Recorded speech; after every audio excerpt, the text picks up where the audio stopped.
আলহামদুলিল্লাহ। এই সাউন্ড স্পষ্ট করো, গুম গুম করে কেন? আলহামদুলিল্লাহিল্লাযী জাআলা আশ-শামসা ওয়াল কামারা বিহিসবান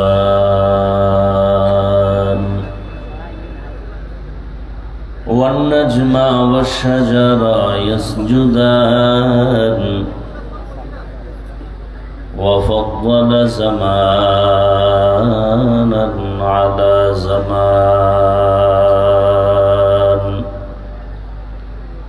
كما فضل مكانا على مكان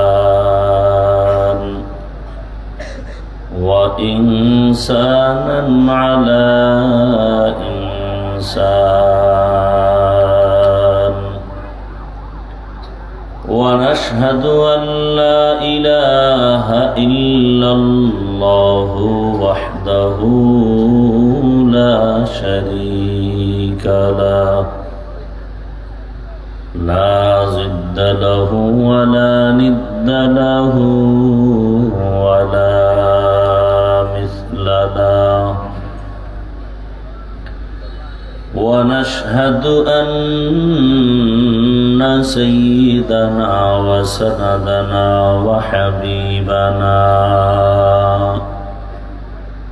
وحبيب ربنا وطبيبنا وطبيب قلوبنا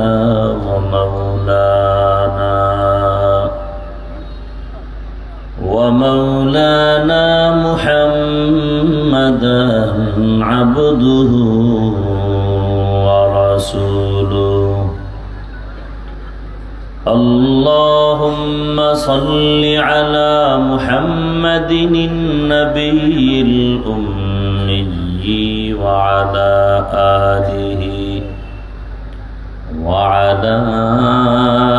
آله وسلم تسليما وبعد فأعوذ بالله من الشيطان الرجيم بسم الله الرحمن الرحيم وما خلقت الجن والإنس إلا ليعبدون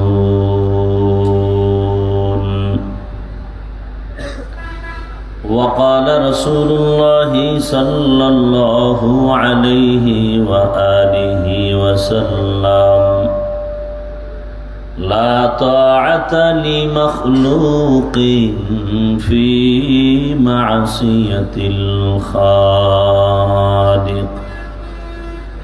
صدق الله مولانا العظيم وصدق رسوله النبي الأمي الكريم ونحن على ذلك من الشاهدين والشاكرين والذاكرين والحمد لله رب العالمين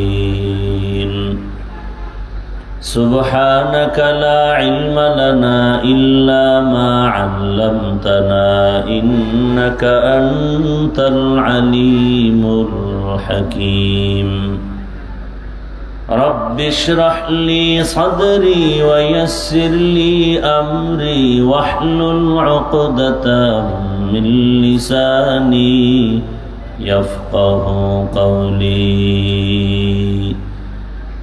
نگاہ مومن سے تو بدل جاتی ہے تقدیر نگاہ مومن سے تو بدل جاتی ہے تقدیر یہ بندہ کی قوت نہیں قدرت کا اشارہ یہ بندہ کی قوت نہیں قدرت کا اشارہ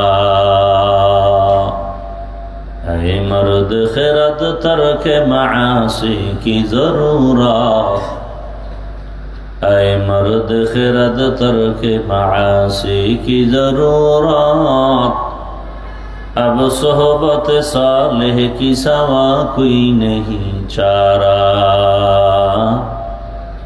अब सोहबत सालेह की सवा कोई नहीं चारा। मरदूद है पीछे हमें खबर नहीं लेकिन, मरदूद है पीछे हमें खबर नहीं लेकिन, एक वक्त में हालाक जो अमाल है सारा, एक वक्त में हालाक जो अमाल है सारा। बॉक्सটা ছাড়তে একটু পিছনে।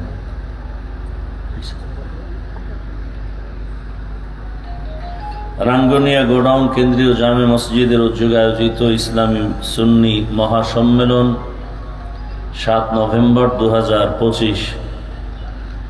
মহতি এ মাহফিলে উপস্থিত মুহতারাম সম্মানিত সভাপতি মাওলানা মুফতি ওমর ফারুক মেহেরি দামাত বারাকাতুহুম, অন্যান্য হযরত উলামায়ে কেরাম, অত্র অঞ্চলের বিভিন্ন স্থান থেকে আগত আল্লাহ পাকের আশিকিন, জাকিরিন, শাকিরিন, মুহিব্বিন, মুরব্বিয়ান আযম, কলিজার টুকরা আমার সমবয়সী যুবক বন্ধুগণ, স্নেহের ছোট ভাই, পর্দার আড়ালে মা বোনেরা,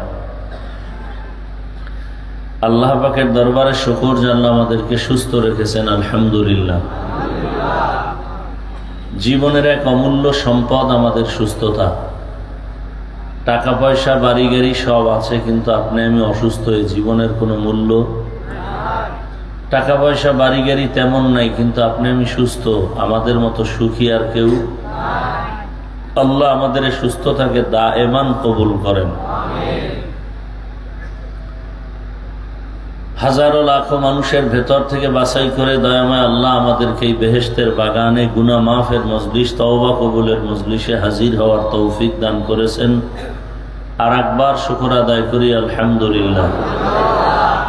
দরুদ ও সালাম সৈয়দুল মুরসালিন রহমাতুল লিল আলামিন, শফিউল মুজনিবিন, খাতামুন নবিয়্যিন, সৈয়দুস সাকালাইন, ইমামুল মুরসালিন, শফিউ আযম, রাসূল আকরাম, রহমত আলম, নবিয়ুল আরব আল আজম, হাবিব কিবরিয়া, আশরাফুল আম্বিয়া, সৈয়দুল আম্বিয়া, शफीअ महशर, साक़ी कौसर, आका नामदार, मदीना का ताजदार, आफ्ताब नबूवत, फ़ख्र मौजूदात, सैयदुल मखलूक़ात, हज़रत मुहम्मदुर रसूलुल्लाह सल्लल्लाहु अलैहि व आलिहि वसल्लमेर উপর সর্বোপরি শুকর যাদের অক্লান্ত পরিশ্রমের মাধ্যমে আজ সুন্দর আয়োজন, সময় পরামর্শ অর্থ দিয়ে দোয়া করে উপস্থিত হয়ে মাইক লাইট প্যান্ডেলের ব্যবস্থাপনার মাধ্যমে সহযোগিতা যারা করেছেন, প্রত্যেককেই আল্লাহ পাক এই খিদমতের বরকতে দুনিয়াতে শান্তি, পরকালে মুক্তির ব্যবস্থা করে দিন। দীর্ঘ সময় দেশের শীর্ষস্থানীয় হযরত উলামায়ে কেরাম, বিশেষ করে আপনাদের চট্টগ্রামের রত্ন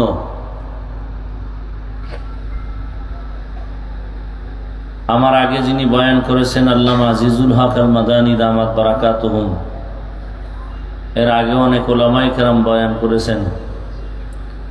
উলামায়ে কেরামদের কথাগুলো সহি তরিকায় আমাদেরকে আমল করার তৌফিক দান করেন। উলামায়ে কেরামের ইজ্জতকে আল্লাহ বেশি বেশি বাড়ায় দেন। উলামায়ে কেরামের বিরুদ্ধাচরণকারী যারা, আল্লাহ তাদেরকে হেদায়েত দান করেন। ভাই ভলিউম বক্সের একটু ভলিউম বাড়াও। আমি আপনাদের সামনে আলোচনার জন্য কোরআনে হাকিমের এক আয়াতে কারিমা, রসুলের অসংখ্য হাদিস থেকে একটি হাদিস পড়েছি। ইখলাসুল রুহানিয়াতের সমন্বয়, সহি নিয়তে, সহি তরিকায়, সহি কিছু কথা আয়াত ও হাদিসের আলোকে আমাকে বলার মতো, আপনাদেরকে শুনবার মতো রব্বুল আলামিন তৌফিক দান করুন। ওয়ামা খালাকতুল জিন্না ওয়াল ইনসা ইল্লা লিয়াবুদুন। আল্লাহ বলেন, হে মানব জাতি, জিন ও ইনসানকে আমি সৃষ্টি করি নাই, হ্যাঁ করেছি একমাত্র ইবাদতের জন্য। নবীজি বলেন, লা তাআতা লি মাখলুকিন ফি মাসিয়াতিল খালিক। আল্লাহকে অসন্তুষ্ট করে পৃথিবীর ভিন্ন কারো হুকুম মেনে নেয়া হারাম। আয়াত ও হাদিসের তর্জমা শেষ। হাদিসের উপরে কিছুক্ষণ কথা বলবো, এরপরে আয়াতের উপরে কিছু আলোচনা। হাদিসে পাকে আল্লাহ রসুল বলছেন, দুনিয়ার অন্যকে আল্লাহকে অসন্তুষ্ট করে দুনিয়ার ভিন্ন কারো হুকুম মানা কি? কথা বলতে হবে, হারাম। এগুলো তর্জমা। ব্যাখ্যা কি হবে? ব্যাখ্যা মন গড়া দেওয়া যাবে না। রসুল আকরাম সাল্লাল্লাহু আলাইহি ওয়াসাল্লাম সাহাবায়ে কেরামদেরকে যে ব্যাখ্যা দিয়েছেন, এভাবে আস্তে আস্তে সাহাবাদের থেকে তাবিঈন, তাদের থেকে তাবে তাবিঈন, এরপরে উলামায়ে মুতাকাদ্দিমিন, আইম্মে মুজতাহিদিন, মুতাআখিরিন, যেভাবে আমাদেরকে আমাদের উস্তাদরা শিখাইছেন এভাবেই আমরা বলবো। মন গড়া বলার কোনো সুযোগ নাই, বললেও কোনো বরকত নাই। নবীজি বলেন, আল বারাকাতু মা আকাবিরিকুম, তোমাদের জীবনের বরকত সমূহ লুকানো তোমাদের আকাবিরিন যারা, তাদের মধ্যে। কার কথা? রসুলের হাদিস। আল বারাকাতু মা আকাবিরিকুম, তো তাদের সাথে যেহেতু বরকত লুকানো, এজন্য আল্লাহ কোরআনে বলেন, কুনু মা'আস সাদিকিন, মা আকাবিরিকুম মা'আস সাদিকিন, তাদের সাথী হয়ে থাকো। কতক্ষণ? রুহুল মানিওয়ালা লিখছেন, খালিতুহুম লিতাকুনু মিসলাহুম, তাদের সাথে এই পরিমাণ মিলে থাকো যতক্ষণ পর্যন্ত তার রঙে তুমি রঙিন হতে না পারো ততক্ষণ। অর্থাৎ তোমার কলবের মধ্যে ময়লা যতক্ষণ আছে, ময়লা দূর করা পর্যন্ত আহলুল্লাহর সোহবতে থাকো। তাদের নজরের মধ্যে বরকত, তাদের কথার মধ্যে বরকত, তাদের ধমকের মধ্যেও বরকত। এটা আমরা এখন বুঝিও না, বুঝার চেষ্টাও করি না। আর এ বিষয়ে আলোচনাও বলতে গেলে মাঠে ময়দানে নাই। খানেকা ভিত্তিক কিছু আলোচনা আছে, মাঠে নাই। মাঠের মানুষ বুঝে না। আমাদের ওলামাদের অংশ অনেকেই বুঝে না এই বিষয়। বিশাল এক পাঠ হয়ে গেছে। বলে আমার তাসাউফ কি, তাসকিয়া কি, মারিফত কি। সময় যদি পাই আর আপনারা ধৈর্য ধরে আমার জন্য দোয়া করেন, তো মারিফত কি এই আয়াত দিয়ে আজকে বুঝাবার চেষ্টা করবো ইনশাআল্লাহ। বলার কতটুকু সুযোগ পাবে জানি না, তবে আধা মিনিটে বলছি। আল্লাহ দুনিয়াতে মানুষ বানাইছেন মারিফত অর্জন করার জন্য, এটা ফাইনাল কথা। এবার বিস্তারিত কিভাবে সময় থাকলে পরে, আগে হাদিসের আলোচনাটা করি। আল্লাহকে অসন্তুষ্ট করে পৃথিবীর আর কারো হুকুম মানা যাবে না, হারাম। এটা হলো তর্জমা। ব্যাখ্যা কি হবে? বলে আল্লাহকে বেজার করে পীরের কথা মানা হারাম। পীরের কথা মানা। এখন একজন পীরের ভক্ত যদি দাঁড়ায় বলে, হুজুর পীরের কথা মানা হারাম, কোন আয়াতে আছে? এরকম কিছু বুদ্ধিমান মানুষ আমাদের সমাজে আছে না নাই? বল পীরের কথা মানা হারাম, এটা কোন আয়াতে আছে? কোরআন হাদিসের জন্য পড়তে হবে, বুঝতে হবে, জানতে হবে। অন্তত না জানলেও এতটুকু দিল থাকতে হবে, ফাসআলু আহলা যিকরি ইন কুনতুম লা তা'লামুন, আহলে জিকির থেকে জানো। তোমরা যা জানো না এ বিষয়ে জাননেওয়ালা আহলে জিকির, জিকিরওয়ালা কারা?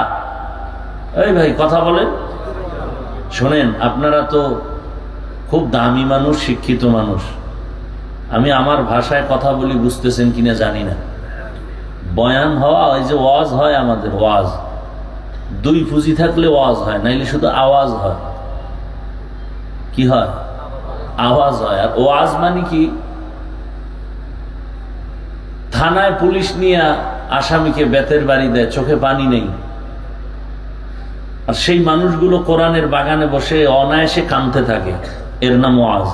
এই ওয়াজ আসর করে দিলের মধ্যে। এই ওয়াজ হতে দুই পুঁজি লাগে। কয় পুঁজি? ডাইরেক্ট আল্লাহ পাকের রহমত আর উপস্থিত শ্রোতাদের অন্তরের নিরঙ্কুশ ভালোবাসা, আকর্ষণ আর মহব্বত। এই দুই জিনিস ঠিক থাকলে ওয়াজ হবে, না হয় আওয়াজ হবে। বক্তার এলেম আমল দিয়া ওয়াজ হয় না। আপনাদের চট্টগ্রামের এক ফুটন্ত গোলাপ, পটিয়া মাদ্রাসার বাণী, মুফতি আজিজুল হক রহমতুল্লাহ আলাইহির ঘটনা। একজন মুসাল্লাম বুজুর্গ থেকে আমি শুনছি যে স্টেজে বসে আছেন আর বক্তা বয়ান করতেছেন, বয়ান এমন সুন্দর চলতেছে, মাঠের মানুষ গলা কাটা মুরগির মতো কাঁদতেছে। হযরত বয়ান বন্ধ করায় বললেন, বয়ান অফ করেন, বন্ধ করেন। করল। মাউথ হাতে নিয়ে বললেন, আমি আজিজুল হক রুহানিয়াতের যা পেয়েছি সব এজাজত এই বক্তাকে দিয়ে দিলাম, যেটাকে আমরা সচরাচর ভাষায় বলি কি খেলাফত। কি বলি? খেলাফত। এইবার হুজুর বই আবার বসে গেছেন, বক্তাকে বললেন এবার বয়ান আবার করেন। বক্তা সাহেব বয়ান শুরু করছেন, কিন্তু আগের মতো আর বয়ান, জীবন দিয়ে ফেলাইতেছেন, বয়ান আর হয় না। শেষ পর্যন্ত বলে বয়ান বন্ধ করেন। আবার মাউথ হাতে নিলেন, নিয়ে বললেন, আমি আজিজুল হক বক্তা সাহেবকে যে খেলাফত বা এজাজত দিছি তা ফিরাইয়া নিয়ে নিলাম। পাবলিকের অন্তরে প্রশ্ন, দিলেন কেন? দিলে ফিরাই নিলেন কেন? হযরত নিজেই জবাব দিলেন, প্রথমে আমি যে ভাবছিলাম তার রুহানিয়াতের কলবের যে অবস্থা, তাআল্লুক মা আল্লাহ আমি মনে করে দিয়েছিলাম, পরক্ষণে বুঝতে পারলাম তার ব্যক্তিগত কিচ্ছু নেই, ভেতরে রুহানিয়াতের কিছুই নেই। তো এত সুন্দর বয়ান কেন? বলে ময়দানের মধ্যে বুজুর্গ বসে আছে, তার ফোকাস লাগছে তার কলবের উপরে, ওই ফোকাসে তার কথা চুম্বুকের মতো বের করে নিয়েছে। কথা বুঝেননি? প্রজেক্টর দেয় না এখন, তো সহজে আপনাদের বুঝাবার সহজ হয়েছে, আগে বুঝাইতে কষ্ট হতো। প্রজেক্টর দেখছেননি কখনো? আছে এখানে? প্রজেক্টরের দিকে সবার নজর, ওখানে আমি কথা বলতেছি সবকিছু ওখানে নজর, কিন্তু কাছে গিয়ে দেখবেন একটা সাদা কাপড় লাগানো, একটা সাদা কাপড়, ওখানে কিচ্ছু নেই। কয়তো এখানে এত লাফালাফি কেন, চিল্লা চিল্লি কেন ওই কাপড়ের মধ্যে? বলে পেছন থেকে একটা প্রজেক্টরের মূল লাইট ওখানে ফোকাস মারছে, ওই লাইটের আলো ওখানে যাচ্ছে মেশিন পেছনে, ওখান থেকে ওখানে যায়, মূল বিষয়টা পেছনে, কাপড়ের মধ্যে কিচ্ছু নেই। তো শ্রোতাদের অন্তরের আকর্ষণ হলো মূল, আপনার আকর্ষণে আমার থেকে কথা বের করে নিবে, এবং এখানে ইখলাসও থাকতে হবে উভয়ের। এক হাতে তালি বাজে না, উভয়ের ইখলাস থাকতে হবে। এজন্য আল্লাহ নিজেই বলছেন, তোমরা যা জানো না জিকিরওয়ালা থেকে জানো। আহলে জিকির, আহলে জিকির মানে সব মুফাসসিরিন কেরাম লেখছেন, এখানে ওলামা। তো আল্লাহ ওলামা বললেই তো হইতো, আহলে জিকির বললেন কেন? কারণ আছে না নাই? ফি'লুল হাকিম লা ইয়াখলু আনিল হিকমা। আল্লাহ বুঝার তৌফিক দান করেন। সারা রাত বয়ান করলে লাভ কি যদি না বুঝেন? ওই যে একটা প্রবাদ আছে না, সারা রাত ইউসুফ জুলাইখার কাহিনী শুনছে, সকালবেলা কে না প্রশ্ন করলো জুলাইখার মহিলা না পুরুষ। এইভাবে তো হবে না, বুঝতে হবে। বয়ান আপনারা জানেন, বুঝের অভাব। এই বুঝ ঠিক হয়ে গেলে সব ঠিক। এজন্য রাসূল আরেক হাদিসে বলছেন, মাইয়ুরিদিল্লাহু বিহি খায়রান ইউফাক্কিহু ফিদ্দীন। আল্লাহ যাকে বেশি ভালোবাসেন, মহব্বত করেন, তাকে তাফাক্কুহ ফিদ্দীন দান করেন। একটা হলো তাআল্লুম ফিদ্দীন, আর একটা হলো তাফাক্কুহ ফিদ্দীন। তাআল্লুম ফিদ্দীন আম, তাফাক্কুহ ফিদ্দীন খাস। দিন সম্পর্কে জানা, এটা হিন্দু দিন সম্পর্কে জানে, ইসলাম সম্পর্কে জানে, জানে না? জানে। এটা সফলতা না। দিন সম্পর্কে জেনে ওর উপরে আমল করা, এটা সফলতা। এর নাম তাফাক্কুহ ফিদ্দীন। এটা বুঝ। আপনারা জানেন ইসলাম সম্পর্কে, মিথ্যা কথা বলা কি বলেন? গালি দেওয়া হারাম, চুরি করা, ডাকাতি, জুলুম করা, মা বাবার সাথে বেয়াদবি, কি জানেন না? সবই তো জানেন। তো ইসলামের কথা মানেন না কেন? কয় বুঝ নাই। কি বুঝ নাই? কয় যে মিথ্যা কথা বললে যে আমার ক্ষতি হবে, এই বুঝটা আসে নাই। আসলে গলায় ছুরি দিত, মিথ্যা বলতো না। দাড়ি কাটলে যে আমার দুনিয়াতেই ক্ষতি, এটা বুঝ আসলে তখন আর হুজুর না, জেনারেল লাইনের মানুষটাও দাড়ি রেখে দিবে। আর বুঝ যদি না আসে তো আমাকে হুজুরেও মহিলার সাথে বই ইফতার খাবে। কথা বলেন না কেন? সত্য কথা মানেন আর না মানেন, অন্তত সাপোর্ট করেন, স্বীকার করেন যে হ্যাঁ এটা সত্য। বুঝ যদি ঠিক না হয় তো আমি মাওলানা উল্টা পাল্টা। ইমাম গাজালি বলছেন আন-নাসু কুল্লুহুম হালকা ইল্লাল আলিমুন ওয়াল আলিমুনা কুল্লুহুম হালকা ইল্লাল আমিলুন ওয়াল আমিলুনা কুল্লুহুম হালকা ইল্লাল মুখলিসুন। সব মানুষ জাহান্নামে যাবে, আলেমরা জান্নাতে যাবে। আলেমরাও জান্নাতে যাবে, কিন্তু আমল জাহান্নামে যাবে, আমলওয়ালা আলেম জান্নাতে যাবে। বলে না না, আমলওয়ালা আলেমও জাহান্নামে যাবে, একমাত্র মুখলেস যারা, ইখলাসওয়ালা যারা, তারা জান্নাতে যাবে। সপক্ষে হাদিস রাসূলের আবু হুরায়রা থেকে বর্ণিত,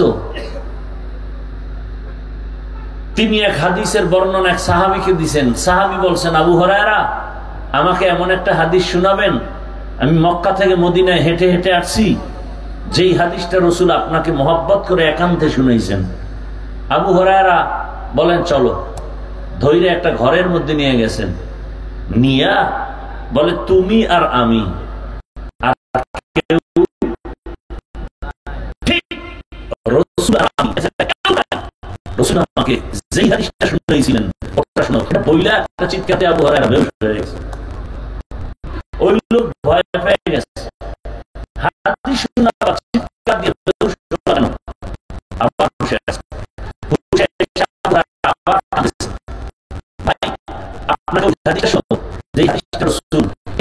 নির্জন জায়গায় বসে আমাকে শুনেছেন, রাসূল আর আমি, আবু হুরায়রা ছাড়া কেউ ছিল না, ওই হাদিসটাই শোনাবো বইলা আবার বেহুশ।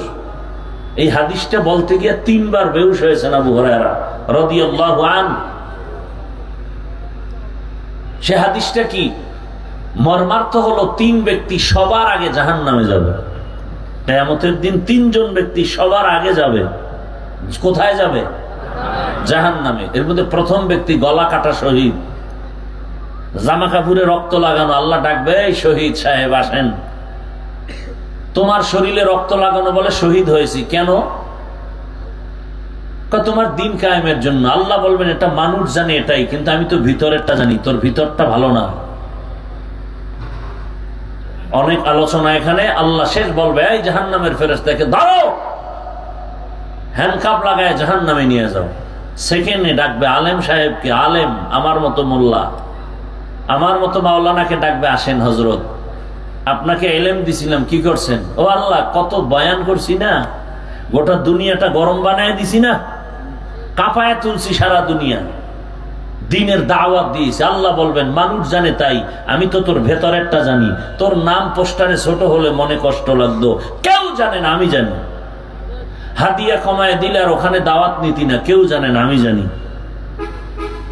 আল্লাহ বলবেন ওর ভেতর নষ্ট, আমার ফয়সালা জাহান্নামের, হ্যান্ডকাপ লাগায় জাহান্নামে দাও। 3 নাম্বার ব্যক্তি হলো দানবীর, দান সৎকা করে মাদ্রাসায় মসজিদে। আল্লাহ বলবেন, এই তোমারে ফকির বানাই নাই, ধনী বানাইছি, করছো কি? বলে যে মাদ্রাসা মসজিদ করেছি। বলে হ্যাঁ, এত মানুষ এটাই জানে, কিন্তু আমি তো ভেতরেরটা জানি। তুমি যে দান করছো 50,000 টাকা মাদ্রাসায়, আর চাপাবাজি করছো পুরো মাদ্রাসা আমি করে দিছি। তোমার নামে আলহাজ না লাগলে মনে কষ্ট পাইতা না? তুমি টাকা দান করছো, মারহাবা না বললে তোমার মনে কষ্ট। তাহলে আসলে তো তুমি আখেরাত চাও নাই, দুনিয়া চাইছো। তো দুনিয়া তো পেয়েই গেছো, আখেরাতে কিচ্ছু নাই। জাহান্নামের ফেরেশতা কেউ হ্যান্ডকাপ লাগায় জাহান্নামে না। এখান থেকে শিক্ষার কিছু আছে? একজন শহীদ, একজন আলেম, একজন দানবীরের হালাত যদি এমন হয়, আমাদের উপায় কি? কোন চিন্তা আছে? বয়ানের পরে মোনাজাত হয়ে গেলে আবার রাস্তায় গিয়ে বিড়ি টানা শুরু করবে, প্যান্ডেল থেকে বের হয়েই বিড়ি। কি মোনাজাতে বিড়ি কবুল হয়ে গেছে না? অনেকে ওয়াজ মাহফিলে আসে, বেলুন কেনে, বেলুন, প্লাস্টিকের মাছ, মোনাজাতের পরে এটা কাঁধে নিয়ে বাসায় যায়। বউ কয় কি পাইলা ওয়াজে? যে মোনাজাতে বেলুন কবুল হয়ে গেছে। হাসেন। এখানে এত মানুষ ফজর পড়েন নাই, জোহর পড়েন নাই, আসর পড়েন নাই, মাগরিব পড়েন নাই, এসব পড়েন নাই, সব তাজা আশেকে রসুল, আর আমরা সব ভণ্ড। কি আপনারা নামাজ পড়েন না, রোজা টুপি পড়েন না, আপনারা সব আশিকে রসুল। আর আমরা রসুলের মহব্বতে নামাজ পড়ি, পর্দা করি, হালাল খাই, টুপি দিলাম, দাড়ি রাখলাম, গালি শুনি, গালি দেই না, এরপর আমরা আশিক হতে পারিনি। আল্লাহ হেদায়েত দান করুন।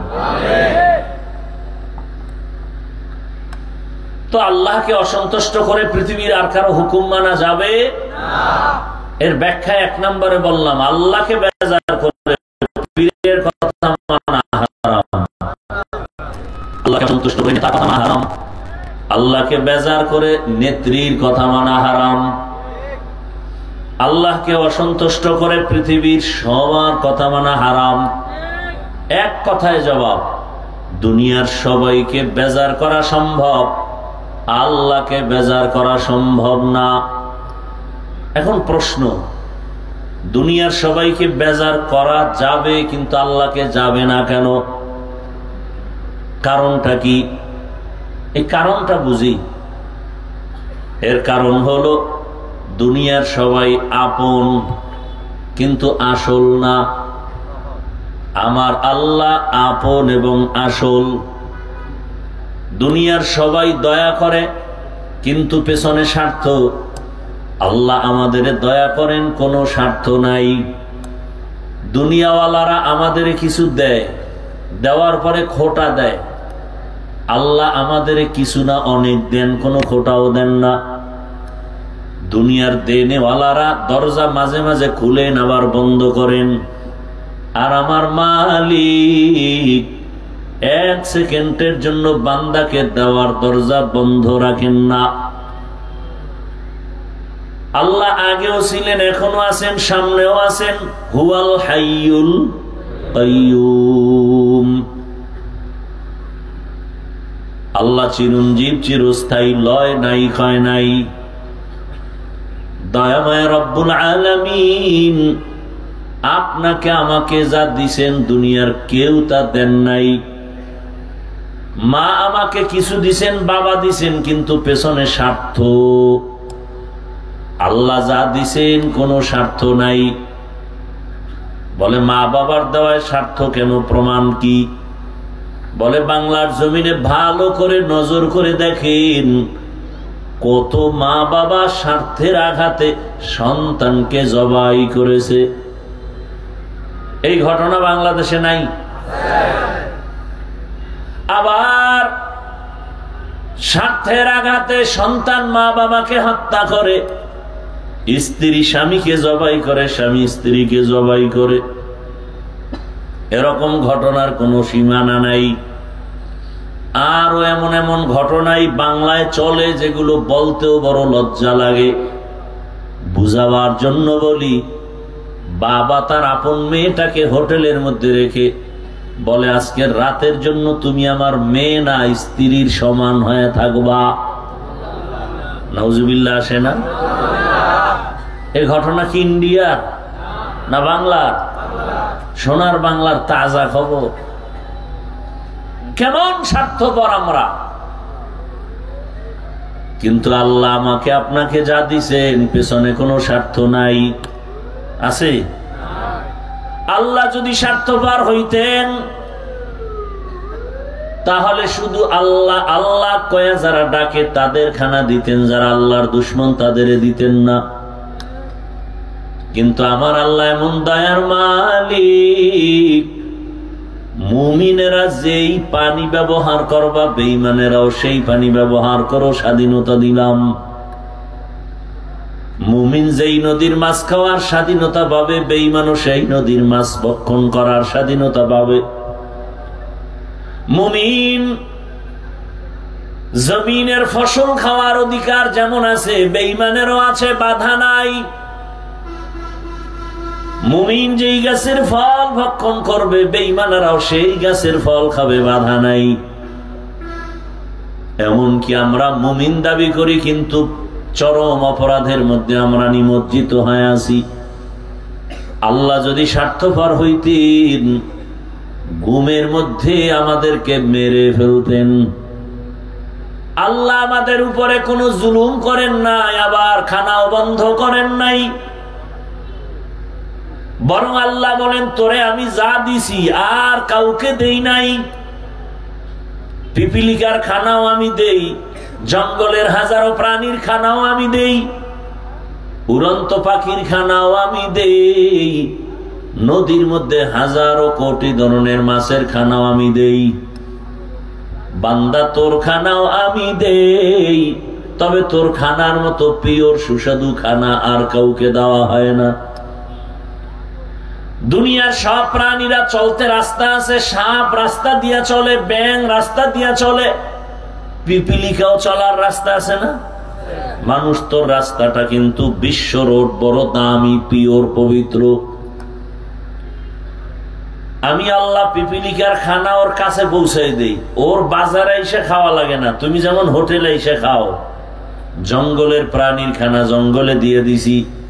আমি আল্লাহ নিয়ম করি নাই যে সকাল 8টায় আইসা রাঙ্গুনিয়া বাজারে গিয়া তোমরা জঙ্গলের প্রাণীরা নাস্তা খাইয়া আসবা, এরকম কোন আইন আছে? বরং তোমার কাছে খানা পৌঁছায় দিলাম। সমুদ্রের মাছ সমুদ্রে থাকো, ওখানে খানা দিয়া দিলাম, তোমার ওখান থেকে উঠিয়া অন্য কোথাও যাওয়ার প্রয়োজন নাই। এবার আমাকে বলেন, পিপিলিকার খানা যে আল্লাহ দিতেছেন, জঙ্গলের প্রাণীর খানা, নদীর মাছের খানা আল্লাহ দেন, ওরা দামি না আমরা দামি? কি? তাহলে আমাকে খানা তো আমাকে ঘরে দিয়ে যাওয়ার কথা, আমরা কেন এত মামলা হামলা দৌড়াদৌড়ি করি? আল্লাহ দিছেন তো, বনি ইসরায়েলদেরকে তো আসমান থেকে দিয়েছেন মান্না সালোয়া। রহমতের নবী বলেন, ওই বনি ইসরায়েলরা যদি একটু চালাকি আর বেয়াদবি না করতো, আমার উম্মতেরাও এখনো ডাইরেক্ট আসমানের খানা পাইতো।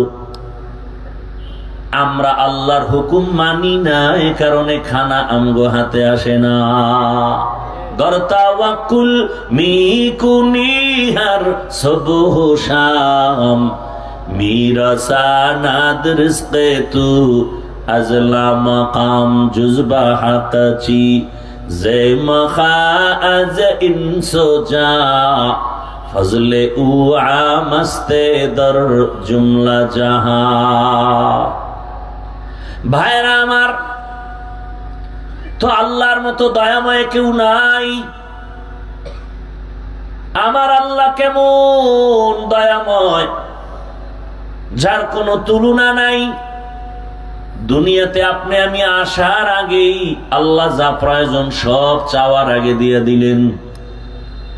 বিশাল বড় সূর্য সব আপনার আমার জন্য, আল্লাহর জন্য।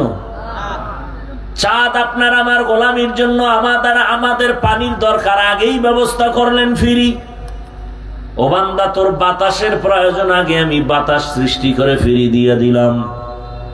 তোমার আরামের জন্য অন্ধকার দরকার, আমি রাতের অন্ধকার ঘুমের জন্য দিয়ে দিলাম।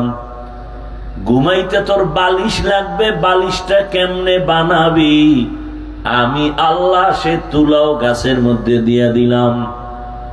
কে দিছেন? না সরকার? আল্লাহ দিয়ে দিলেন। ও বান্দা, তুই যখন মায়ের গর্ভে আসছো, মাও জানে বাচ্চা গর্ভে, বাবাও জানে, কিন্তু একদিনও মা বাবা পেরেশানি নেয় নাই যে বাচ্চা দুনিয়াতে আসিয়া খাবে কি। একটা মা বাবার কোনো চিন্তা নাই। আমি কেমন দয়ার রব, তুই দুনিয়াতে আসার আগে আগে তোর মায়ের বুকে খানার আয়োজন করেছি। দুনিয়ার মানুষ ফ্লাক্স বানায়, গরম পানি রাখে, গরম চা রাখে, গরম দুধ রাখে, বলে কতক্ষণ গরম থাকবে, বলে 24 ঘন্টার বেশি কোম্পানি গ্যারান্টি দেয় না, তাও থাকে না। আর আমি আল্লাহ কেমন কুদরতের ফ্লাক্স বানাইছি, বাচ্চা বড় হয়েছে সুজি খায়, মা সুজি পাকাইতে গিয়া চিনি লাগে, লবণ লাগে, দুধ লাগে, পানি লাগে, আগুন লাগে, পাত্র লাগে, এরপরে সুজি পাকায়, পাকায় আবার ফ্যানের বাতাসে ঠান্ডা করে, 2-3 মিনিট বাচ্চাকে দিয়া আবার ঢেকে রাখে। 2-4 ঘন্টা হয়ে গেলে সুজি ফালায় দেয়। কেউ মা সুজি ফালায় দিলা কেন? বলে এই সুজি বাচ্চার পেটে গেলে পেট নষ্ট হবে। আল্লাহ বলে তাকায় দেখ আমি কেমন কুদরতের মালিক। আমি আল্লাহ তোর জন্য দুনিয়াতে আসার সাথে সাথে কি খাবি, ওই খানার আয়োজন করলাম। এমন সুন্দর দুধ যেখানে কোনো চিনির দরকার নাই, লবণ লাগবে না, গরম করা লাগবে না, ফ্যানের বাতাস দিয়া ঠান্ডা করা লাগবে না, পানিও লাগবে না। আমি আল্লাহ এমন তোর খানার ব্যবস্থা করেছি, 8 ঘন্টার 12 ঘন্টা না, 2 বছর পর্যন্ত মায়ের দুধ পান করবি, 1 সেকেন্ডের জন্য নষ্ট হবে না। কাদের কুদরত দারি বার কামাল, আনতা রব্বি আনতা হাসবি যুল জালাল, তুহি কাদের জলিলুল্লাহ জাহাদার, বহর হালে তুহি মেরা নেগাহদার। আল্লাহ তাআলা বলেন, দেখ বান্দা আমি তোরে কত আদর করে বানাইছি। ওয়া খুলিকাল ইনসানু যায়ীফা, তোর মতো দুর্বল করে কোন প্রাণী বানাই নাই, তুই হাঁটতে পারো না। একটা ছাগলের বাচ্চা যখন দুনিয়াতে আসে, আশেপাশে কোনো সহযোগী আছে? নাই। বাচ্চা, ছাগলের বাচ্চা দুনিয়াতে আসিয়া দাঁড়ায় যায় নিজের পায়ে, কাউকে দেখাইয়াও দেওয়া লাগে না বাচ্চাকে যে তোর মায়ের দুধ কোথায়। ওই ছাগলের বাচ্চাটা নিজে নিজে খুঁজা মায়ের দুধ বের করে এরপরে মুখে নেয়। হঠাৎ দেখে মায়ের ওলানটা শক্ত, দুধ আসে না। এখন কি করবে? ঔষধ খাওয়াবে। মাকে বলে না, ওই বাচ্চাটার কপালের অংশটা খুব শক্ত, ওই শক্ত অংশ দিয়া মায়ের ওলানে জোরে জোরে কয়েকটা আঘাত দিছে, মায়ের ওলানটা নরম হয়ে গেছে। ছাগলের বাচ্চাটা জিহ্বা লাগানো মাত্র দুধ অনায়াসে পেটের মধ্যে চলে আসছে। আমরা মানুষ কত দুর্বল। আম্মা জানের কণ্ঠ ভেতরের ঘর থেকে সামনের দরজায় যায় না, কিন্তু আমি যখন দুনিয়াতে আসব, ওই প্রসব বেদনায় মায়ের কণ্ঠের কান্নার আওয়াজ পাশের বাড়িওয়ালারা শুনে ঘুমাইতে পারে না। আমার আম্মা জান একা না, পাশে আমার দাদি নানি সহযোগিতার জন্য বসে আছে, আর বুঝায় কাঁদিও না। আম্মা জানের কান্নার আওয়াজ, আশেপাশের মানুষ সব সজাগ, এতটা অসহায়। মা শুধু কাঁদতেছে, চোখের পানি ঝরতেছে। এক পর্যায়ে আমার দাদি নানিকে সরায় বলে, সরো, আমার স্বামীকে 1 মিনিট আমার পাশে আসতে দাও। আব্বা জানের আইসা আসাইয়া আনাইয়া হাতটা ধইরা, কেউ নাই, আম্মা জান মা বাবার হাতটা ধইরা চোখের পানি ছেড়ে কাঁদে আর বলে, ও আমার স্বামী, মা বাবার আদরের ঘর ছাড়িয়া আমি তোমার ঘরে আসছি, এত বছর সংসার করছি, মনের মতো খেদমত করতে পারি নাই। ও স্বামী, আমারে মাফ করে দাও, আমি বাঁচবো না, তুমি আমার উপরে দাবি রাখবা না। বাবায় বলে, বলো কি? বলে, হ্যাঁ, তুমি বুঝো না, আমার প্রসব বেদনাটা 7 আসমান মাথার উপরে চেপে রাখা বোঝা, আমি বরদাস্ত করতে পারি না, আমি সহ্য করতে পারি না। কত নারীরা বাচ্চা প্রসবকালে দুনিয়া থেকে বিদায় হয়ে গেছে, আমার অন্তর বলে আমি মরে যাব, দয়া করে আমারে মাফ করে দাও। আব্বা জান ওখান থেকে আমার মাকে সান্ত্বনা দিয়া ওযু বানাইয়া সেজদায় গিয়া কাঁদে, হে মালিক, আমার বাচ্চাটারেও তুমি হেফাজত করো, আমার স্ত্রীকেও হেফাজত করো। ও আল্লাহর বান্দারা, আমরা কতটা দুর্বল। প্রসব বেদনার কষ্ট কিচ্ছু না, খালি প্রসব বেদনার মায়ের কষ্ট এই 1000 ভাগের 1 ভাগ। তুমি যদি চামড়া খুলে জুতা বানাও, আম্মাজানের প্রসব বেদনার ঋণ আদায় করা যাবে না। জীবনের মূল কষ্ট মায়ের প্রসব বেদনা, 7 আসমান 7 জমিন তখন মায়েরি মাথায়। জীবনের মূল কষ্ট মায়ের প্রসব বেদনায়। সাত আসমান সাত জমিন তখন মায়েরি মাথায়। আমার সুন্দর মুখ দেখে মায়ের, আমার সুন্দর মুখ দেখে মায়ের ব্যথা যায় দেয় হাসাইয়া।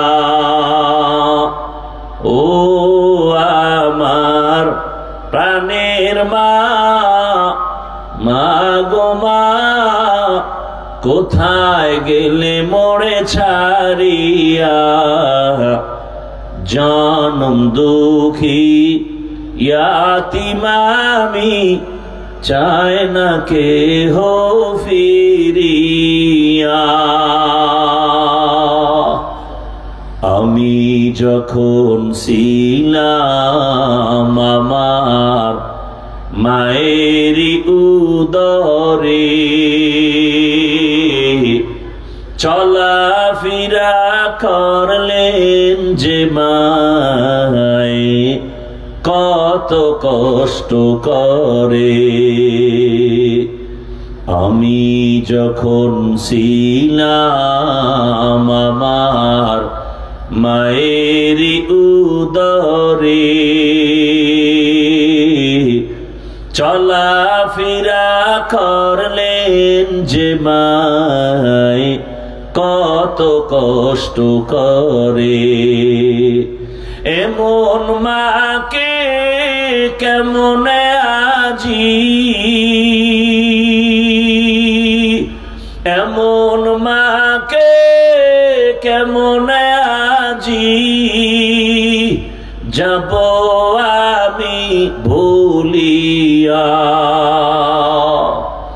ও আমার প্রাণের মা, মা গো মা, কোথায় গেলে মোরে ছাড়িয়া। জনম দুঃখী ইয়াতীম আমি, চায় না কেহ ফিরিয়া। মাগো আমি ইয়াতীম বলে সবাই দেয় তাড়াইয়া। দুঃখের সাথে দিন কাটাই মা, পেটে ক্ষুধা নিয়া। মাগো আমি ইয়াতীম বলে সবাই দেয় তাড়াইয়া। দুঃখের সাথে দিন কাটাই মা,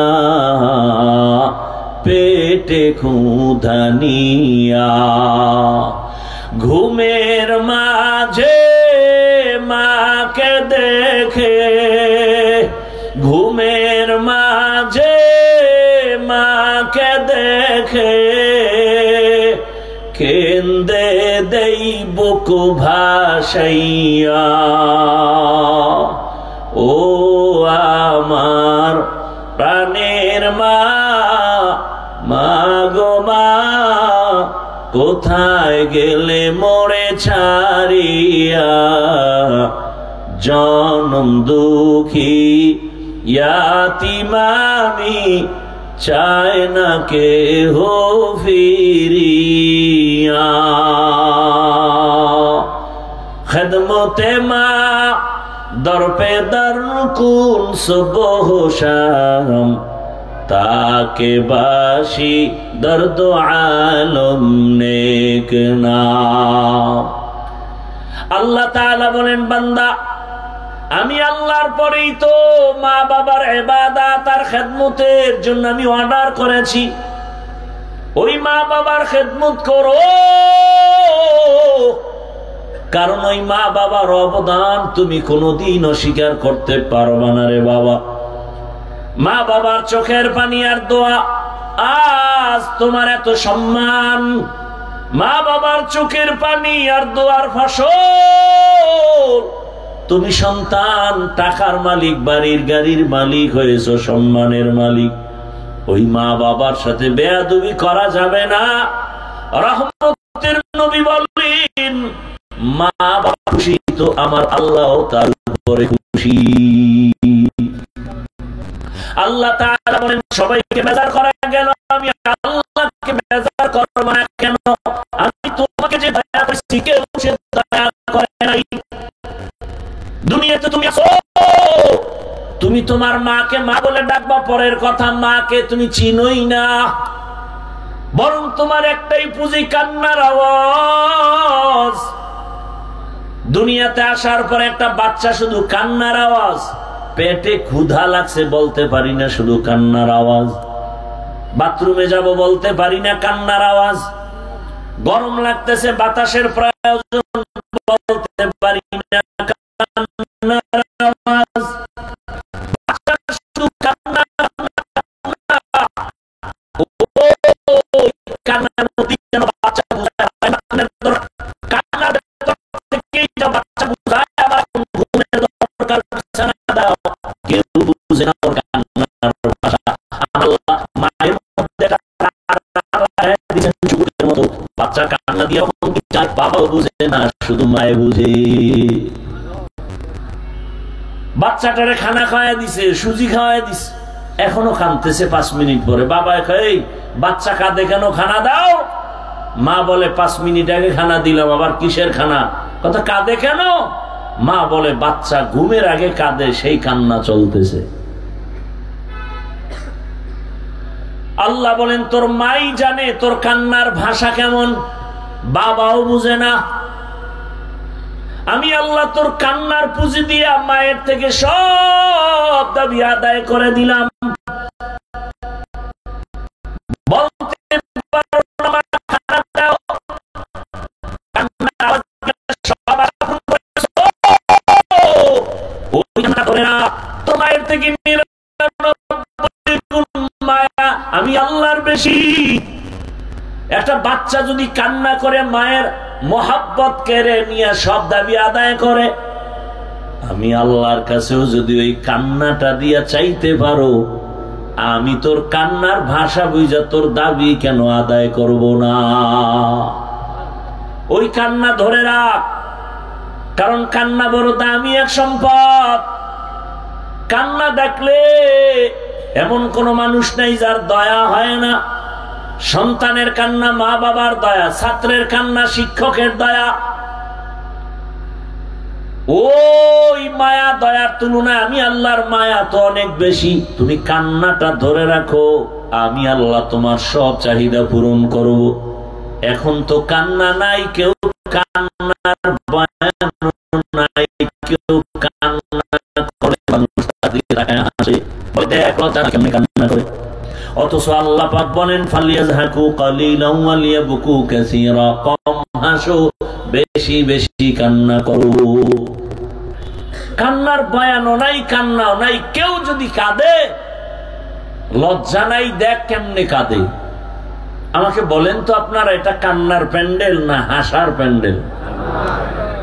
কান্নার প্যান্ডেলে কান্না করাটা স্বাভাবিক, হাসি দেওয়াটা অস্বাভাবিক। হাসির প্যান্ডেলে হাসি দেওয়াটা স্বাভাবিক, কান্না করা অস্বাভাবিক। তাহলে আপনি কান্নাওয়ালাকে প্রশ্ন করেন, লজ্জা নাই, এই লোকটা কাঁদে কেন? প্রশ্ন তো আপনাকে করা দরকার, কান্নার প্যান্ডেলে বসছেন, আপনার চোখে কান্না নাই কেন? আপনাকে করা দরকার, কান্নার প্যান্ডেলে বসছেন, চোখে পানি নাই কেন, কান্না নাই কেন? উল্টা আপনি কান্নাওয়ালার দিকে তাকায় প্রশ্ন করেন, লোকটা কাঁদে কেন? বড় আশ্চর্য। কান্নাকাটি নাই, অথচ চোখের পানি ছাড়া কখনো জাহান্নামের আগুন নিভানো যাবে না। বলেন একজন নবীর নাম বলেন যে কাঁদে নাই। নূহ নবী এত কাঁদছেন, যে তার নাম হলো আব্দুল গফফার। আল্লাহ নবীর নূহ নবীর কান্না দেখে এত মায়া লাগছে, আল্লাহ কান্নাওয়ালা শব্দ দিয়ে ডাকলেন, ইয়া নূহ, হে কান্নাওয়ালা। আর সেই নামে সূরা নাজিল হয়ে গেছে, সূরায়ে নূহ। আল্লাহর কাছে কান্না পছন্দ হয়ে গেছে, নাম হলো আব্দুল গফফার। আল্লাহ ডাকলেন, ইয়া নূহ, হে ক্রন্দনকারী আমার গোলাম। আমার রাসূল কাঁদতেছেন, এগুলি বলার সময় কই?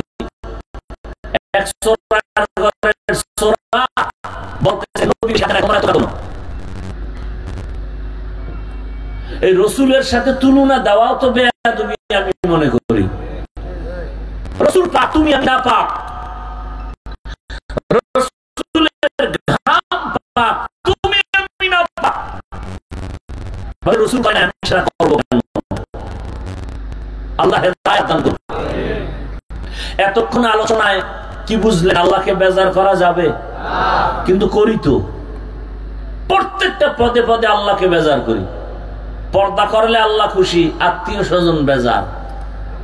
এবার আত্মীয়কে খুশি করে সদরঘাট বানায় ফেলাইছে, কোনো পর্দা নাই। চাচতো বোন চাচতো ভাই, মামতো বোন মামাতো ভাই, হ্যাঁ, বউরে সালাম দেয় না, বেআইনেরে সালাম দেয় নাই, স্ত্রীকে সালাম দেয় না, শালীকে সালাম দেয়, আছে না নাই? এবার কথা আল্লাহকে বেজার করলা কেন? কয় আল্লাহরে পরে তওবা করে রাজি করে ফেলবো, এখন আত্মীয় ঠিক রেখি। এরকম প্রত্যেকটা পদক্ষেপ আমরা আল্লাহকে বেজার করে চলতেছি, অন্তর কোনো আফসোসও আসে না। আল্লাহ দয়া করে আমাদেরকে হেদায়েত দান করুন। কষ্ট হইতেছে আপনাদের না? কি বয়ান করলে আপনাদের মন ঠিক থাকবে বুঝে আসে না। আসলে কি সব কপাল, সব কি হেদায়েতের মালিক আমি না আল্লাহ? আমার কথায় কি হেদায়েত হবে? আরে ভাই, আমি কি? মক্কা মদিনার ইমামও বাদ দেন, স্বয়ং রসুলের বয়ানে কালেমা কপালে আসে না। কারণ হেদায়েতের চাবি কার হাতে? মাইয়াহদিল্লাহু ফাহুয়াল মুহতাদ ওয়া মান ইউদ্লিল ফালান তাজিদা লাহু ওয়ালিয়াম মুরশিদা। আল্লাহ যাকে কবুল করবেন সে হেদায়েতের মালা গলায় পরবে, আর যার কপাল বড় খারাপ হেদায়েত পাবে দূরের কথা, হেদায়েত পাওয়ার কোনো মুর্শিদও পাবে না, পথ প্রদর্শক পাবে না। কপাল কত খারাপ! যেই রসুলের চেহারা মোবারকে মোহাব্বতের নজর দিবে জাহান্নামের আগুন হারাম, যেই রসুলের চেহারার দিকে এক নজর দিবে পেটের ক্ষুধা নিবারণ হয়ে যাবে। কেমন মায়ার নবী আমার! যেই রহমতের নবী যেখানে কদম দেয় সেখান থেকে মিশকের ঘ্রাণ। রহমতের নবী, কেমন মায়ার নবী আমার! যেই রসুলের দিয়ে তাকাইলে পূর্ণিমার চাঁদের আলোটাও দুর্বল হয়ে যায়। সেই রসুলকে একবার আর দুইবার না 13 বছর দেখলো, বয়ান শুনলো, পাশে বসে খানা খাইলো, কিন্তু কালেমা কপালে আসলো না। এত বড় বেঈমানের নাম জানেননি? কথা বলেন, কি নাম? গর্বা সুরাত আদমি ইনসাবুদে আহমদবু জাহলো হামেক সাবুদে আদমিরা আদমিয়ত লাজমাস উদেরাগর বুনা বাশদ হি জামাস। 13 বছর বয়ান শুনলো, কালেমা কপালে আসে না, এর নাম কপাল। অন্যদিকে 27 বছরের একটা যুবক তরবারি নিয়ে ধরায় রসুলকে জবাই করবে। কয় বছরের? 27 বছরের যুবক তরবারি নিয়ে যায় নবীকে জবাই করবে। রহমতের নবীর সামনে গিয়া চেহারা মোবারক দেখে কলিজা ঠান্ডা হয়ে গেল। তরবারি ফালায় একা নবী কালেমার মালা গলায় পড়ায় দেয়। এই কপালওয়ালার নাম কি বলেন? এজন্যই তো হেদায়েতের মালিক আমার আল্লাহ। আল্লাহ যাকে কবুল করবেন সে হেদায়েতের মালা পরে নিবে। 13 বছর আবু জাহাল নবীর দেখিয়াও কালেমা পড়ে না, আর ওমরের মতো গোলাম আমার নবীকে জবাই করতে গিয়ে কালেমাওয়ালা হয়ে গেল। এর নাম হলো কপাল। যতই চিল্লাই না কেন, এই সমস্ত প্যান্ডেলে সবাই আসতে পারে না, বসতে পারে না। কপালওয়ালারাই আসতে পারে আর বসতে পারে। এখানে আসতেও কপাল লাগে, বসতেও কপাল লাগে, মোনাজাত দিয়া কান্নাকাটি কইরা যাইতেও কপাল লাগে। কত মানুষ বাড়ির থেকে আসছে, বলে আসছে ওয়াজ মাহফিলে যাই, কিন্তু কপাল খারাপ, বেহেশতের প্যান্ডেলে ঢুকতে পারে নাই। এরা কোথায় আছে খুঁজে দেখেন, এরা দোকানপাটে ঘুরে আর আড্ডা দেয়। নাই এরকম কেউ? কপাল।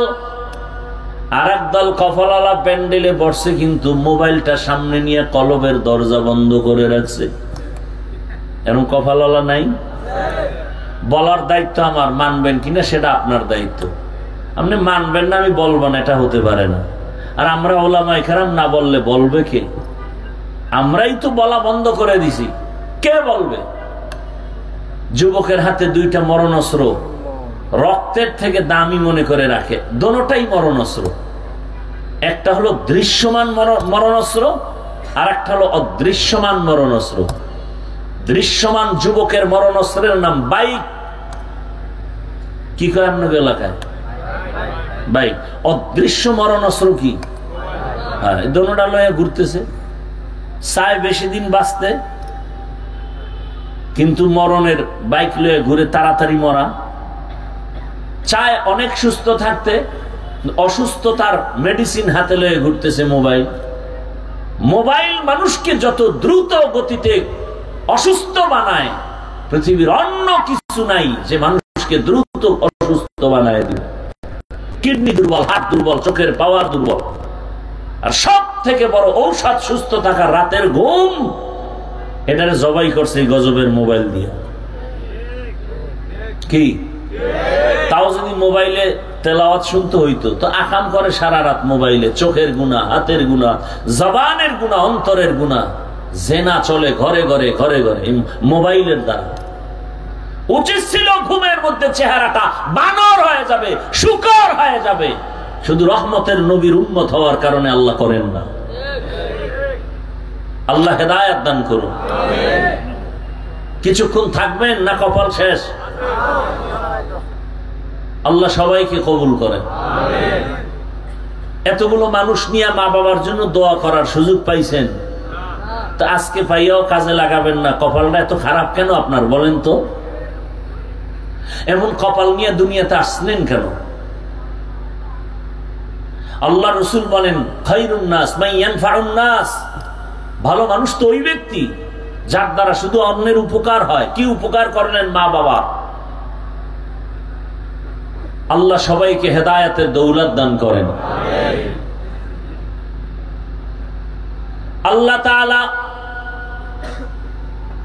আমাদেরকে দুনিয়াতে পাঠাবার কারণ বর্ণনা করে বলেন, ওয়ামা আরসালনাকা ইল্লা রাহমা ওয়ামা খালাকতুল জিন্না ওয়াল ইনসা ইল্লা লিয়াবুদুন। ভালো করে খেয়াল করবেন, উঠা বসা করলেই আমি মোনাজাত দিয়ে চলে যাব। কারণ আপনি যদি বয়ান নিতে না চান, আমার তো কোনো ঠেকা নাই যে আপনার জোর করে খাওয়াইতে হইব। কষ্ট করে আসছি, কষ্ট করে চলে যাব। আপনি শুনতে না চাইলে আমার এখানে আসার কোনো যৌক্তিকতা? দাওয়াত না দিলে আমি আসতাম? সময় আছে আমার।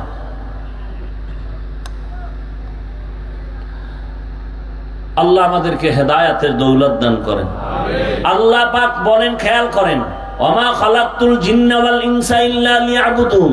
ভালো করে খেয়াল করেন, আল্লাহ বলেন আমি মানুষ আর জিন বানাই নাই, হ্যাঁ বানিয়েছি ইবাদতের জন্য। এই কথাটা ডাইরেক্ট যদি আল্লাহ বলতেন মানুষ আমি জিন এবং মানুষ ইবাদতের জন্য বানাইলাম, হয়ে যেত। আল্লাহ ঘুরাইয়া বললেন কেন? প্রথমে বললেন আমি জিন ইনসান সৃষ্টি করি নাই, হ্যাঁ করেছি। ঘুরাইয়া বললেন কেন? আল্লাহর প্রত্যেকটা কথার মধ্যে হিকমত ঢুকানো আছে। আল্লাহ তাআলার প্রত্যেকটা কথার শব্দের ভেতরে এতটা অলংকার লাগানো।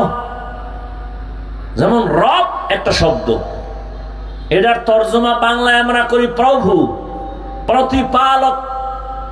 ওলামায়ে কেরাম লিখেছেন হবে না, প্রতিপালক আর প্রভু বললে রব শব্দের হক আদায় হয় না। বলে তো রবের অর্থ কি? বলে এটা একটু বাক্য বানায় ব্যাখ্যা দিতে হবে। বলে কেমনকার রব হলেন? তিনি সমস্ত মাখলুকতের প্রয়োজনের অগ্রিম আয়োজন করেন যিনি, সব প্রাণীর অগ্রিম আয়োজন যিনি করেন তিনি আমার রব। আল্লাহ তাআলা বলেন আমি মানুষ জিন বানাই নাই বইলা বললাম কেন? বলে তোমার জেহেন আর অন্তর খালি করে দাও, তোমাকে বানানো হয় না এটা ঢুকাও। সব ঢুকাইয়া এবার ফ্রেশ মনে একটা কথা নাও, তোমাকে বানানোর জন্য একটা কাজ, জমিন আর কোনো তোমার কাজ নাই। মৃত্যু পর্যন্ত তোমার কাজ হলো একটা। কয়টা? ওই কাজের নাম ইবাদত। ওই কাজের নাম কি? ইবাদত। অন্য কোনো কাজ তোমার দুনিয়াতে নাই, তোমার একটাই মাত্র কাজ ইবাদত। এখন বুঝার চেষ্টা করি ইবাদত কি। আমরা অনেকেই মনে করি মসজিদে যাও, তসবিহ হাতে নাও, জিকির করো, তেলাওয়াত করো, ইবাদত শেষ। এজন্য ভালো করে মনে রাখবো ইবাদত কি, ইবাদত কেন, ইবাদত কিভাবে। এই তিনটা কথার জবাব দিয়ে মোনাজাত দিব, ধৈর্য হবে তো ইনশাআল্লাহ। তবে আয়াতের উপরে আরেকটু ব্যাখ্যা করি। আল্লাহ বলেন ওয়ামা খালাকতুল জিন্না ওয়াল ইনসা ইল্লা লিয়াবুদুন। অধিকাংশ মুফাসসিরিনে কেরাম লিয়াবুদুনের ব্যাখ্যায় লিখেছেন আই লিয়ারিফুন। আরাফা ইয়ারিফু থেকে মারিফাত। মারিফাত মানে পরিচয় লাভ করা। কার পরিচয়? আল্লাহর। তাহলে আয়াতের অর্থ কি হবে? ওমা খালাকতুল জিন্না ওয়াল ইনসা ইল্লা লিয়াবুদুনের ব্যাখ্যা হবে আমি মানুষ জিন বানাইলাম মারিফাত অর্জন করার জন্য। এখন প্রশ্ন হলো তাহলে ডাইরেক্ট বলতো ওমা খালাকতুল জিন্না ওয়াল ইনসা ইল্লা লিয়ারিফুন। ইবাদত বইলা আবার ব্যাখ্যা কেন ঘুরাইয়া মারিফাত নিলেন? কারণ আছে না নাই? কারণ হলো দুনিয়াতে আল্লাহ ভালো জানে, কারণ আমার আল্লাহ আলিমুল গায়বি ওয়াশ শাহাদা। আল্লাহ জানেন এই জমিনে অনেক মারিফতের সম্রাট দাঁড়াবে, যারা এলেম আমল কোন বান্দার মধ্যে নাই, দাবি করবে আমি মারিফতের সম্রাট। আল্লাহ বুঝায় দিলেন ইবাদত বলিয়া মারিফত নেওয়ার কারণ হলো মারিফতের অর্জন করার জন্য ইবাদত ছাড়া কোনোদিন মারিফত অর্জন হবে না। শরীয়ত রা মুকদ্দম দারে আকনু মারিফত আজ শরীয়ত নিসিতে বেরু তরিকত হো শরীয়ত হো তমামি হकीकत में মুহাম্মদ की गुलामी। আমাদের সমাজে মারিফত নিয়ে কিন্তু ধুম কিলাকিলি। তিন দলে বিভক্ত, তিন দল। একদল বলে শরীয়তের দরকার নাই, মারিফত আসল, এরা ভণ্ড। বলেন এরা কি? আর একদল বলে মারিফত বলতে কিচ্ছু নাই, তারাও ভণ্ড। আমি আজকে প্রমাণ করে গেলাম এই জমিনের মধ্যে, ও রাঙ্গুনিয়ার মুসলমান, আমি আয়াত দিয়া প্রমাণ করে গেলাম আল্লাহ মারিফত বলতে কিছু নাই, মানে আল্লাহ মারিফত অর্জন করার জন্যই বানাইছেন। ওয়ামা খালাকতুল জিন্না ওয়াল ইনসা ইল্লা লিয়াবুদুন। ইবাদতের অর্থ হলো মারিফত অর্জন করো, আর মারিফত ইবাদত ছাড়া হবে না। এজন্য আল্লাহ পাক ইবাদতের শর্ত লাগায় দিলেন, ইবাদতের মাধ্যমেই মারিফত অর্জন করো, আল্লাহর পরিচয় লাভ করো। গাভীর দুধের ভেতরে মাখন আছে না নাই? ছানা আছে না নাই? ঘি আছে না নাই? বুঝেন বুঝেন ভালো করে। আচ্ছা, এখানে 20 কেজি দুধ একটা পাত্রে রাখলাম, আর মাইকে বলে দিলাম ভাই আমার এই গাভীর 20 কেজি দুধের মধ্যে মাখন আছে, ঘি আছে, ছানা আছে। বিশ্বাস করবেন? করবেন না? দুধের মধ্যে মাখন নাই। আচ্ছা, একজন বোকা মানুষ বলতেছে সত্যি হুজুর? হ্যাঁ সত্যি। উনি হাত দিয়ে খুঁজতেছে 20 কেজি দুধের মধ্যে হুজুরে বলছে মাখন আছে, ঘি আছে, ছানা আছে, হাত দিয়ে খুঁজে টুইজা ঘাম ছুটায় ফেলাইছে, এক টুকরা মাখন পায় নাই। পাবে? ঘি পাবে? ছানা পাবে? তার মানে কি দুধের মধ্যে নাই? আছে। আচ্ছা, আপনারা আছে কথাটা কত পার্সেন্ট সত্য বলেন? এই যে খুঁজে দেখে নাই। বলে এভাবে হবে না, মুজাহাদা করা লাগবে, মেহনত করো তো বের হবে। দুধের মধ্যে মেহনত চালাও। বলে কেমনে মেহনত চালাবা? আমরা ছোটবেলায় দেখেছি আমাদের এলাকায় টিনের একটা পাত্রের মধ্যে দুধ নিয়া এরকম একটা বাঁশের খুঁটির সাথে দুধের পাত্রটারে রাখিয়া চিকন একটা বাঁশ, এর কোন একটা মাথার কেটে 5টা আঙ্গুল বানাইয়া এরপরে খুঁটির সাথে রশি দিয়া বেঁধে মাজায় গামছা বাঁধছে ভালো করিয়া, এবার 2 হাত দিয়া চরখাটারে টানে, বাঁশটা ঘুরে, 5টা আঙ্গুল ঘুরে, নিজেরও ঘাম ঝরে, দুধেরও ফেনা বের হয়। অনেকক্ষণ মেহনত করতে করতে করতে করতে দেখে মাখনটা ভেসে উঠেছে। দুধের মধ্যে অবশ্যই মাখন আছে, কোনো সন্দেহ নাই, দেখা যায় না। কয় মেহনত করে বের করো। শরীয়তের মধ্যে মারেফত আছে, দেখা যায় না, বলে মেহনত করো।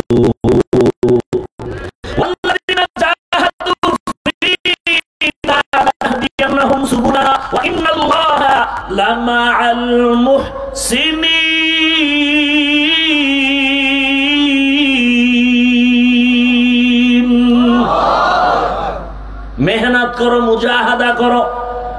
শরীয়তের মধ্যে তুমি মেহনত চালাও, ইখলাসের মেহনত, দৌড়াইতে থাকো। ইখলাস নিয়ে যদি 1 বিঘা তাগাও, আল্লাহর রহমত তোমার দিকে 1 হাত আগায় যাবে।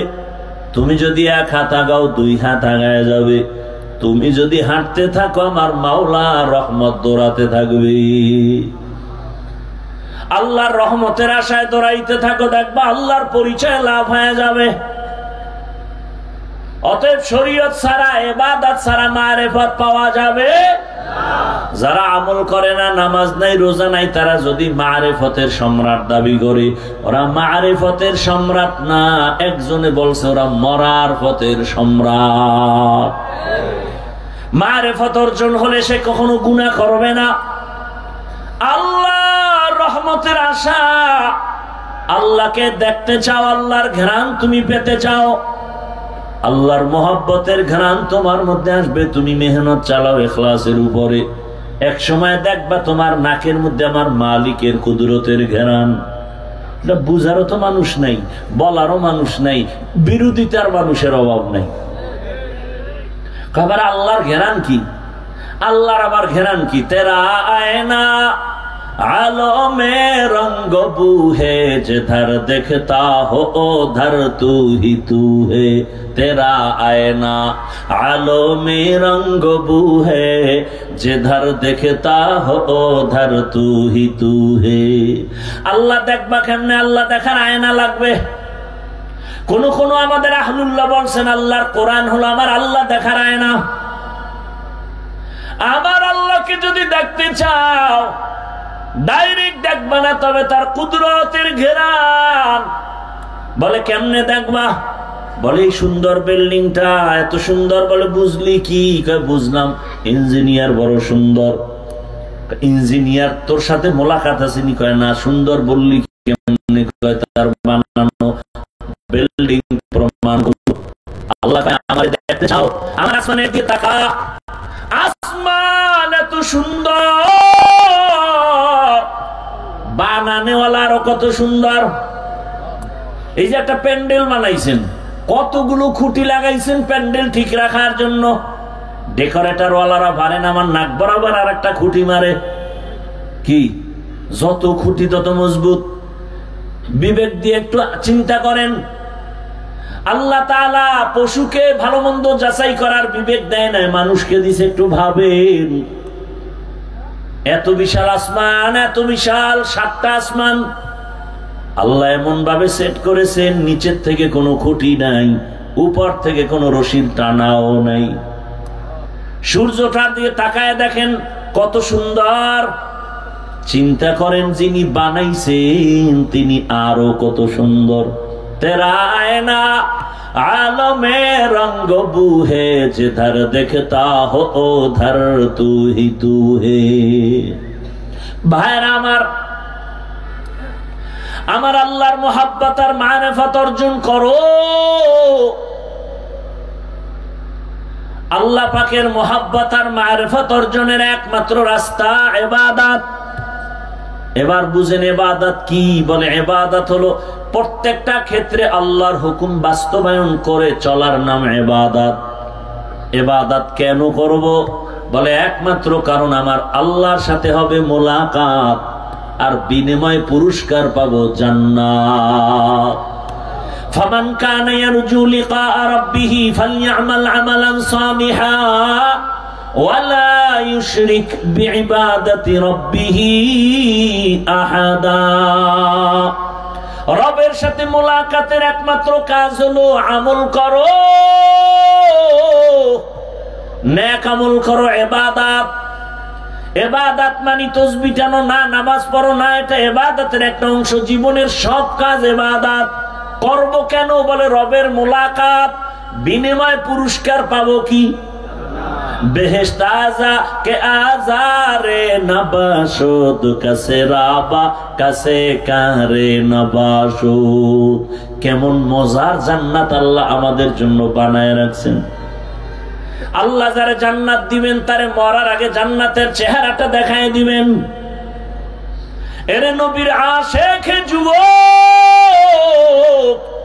ও পর্দার আড়ালের আম্মা জানেরা, বোনেরা, ও বৃদ্ধ বাবাজিরা, কয়দিন দুনিয়ার রং তামাশায় ঘুরবা? হায়াতের অর্ধেক শেষ। দুনিয়ার পেছনে ঘুরতে ঘুরতে হায়াত শেষ। সেই আগের মতো যৌবন নাই, আগের মতো বাহাদুরি নাই, আগের মতো চোখের পাওয়ার নাই। সব খুয়াইলা নষ্ট করলা কিসের পেছনে? কোরআন পড়তে গিয়া কয় না, দুনিয়া দুনিয়া দুনিয়া জিকির করতে গিয়া আমার আখিরাত বরবাদের পথে চলে গেল। নবী বলেন আদ-দুনিয়া খুলিকাত লাকুম ওয়া আন্নাকুম খুলিকাতুম লিল আখিরা। দুনিয়া তোমার আমার গোলাম, তুমি আমি কার গোলাম?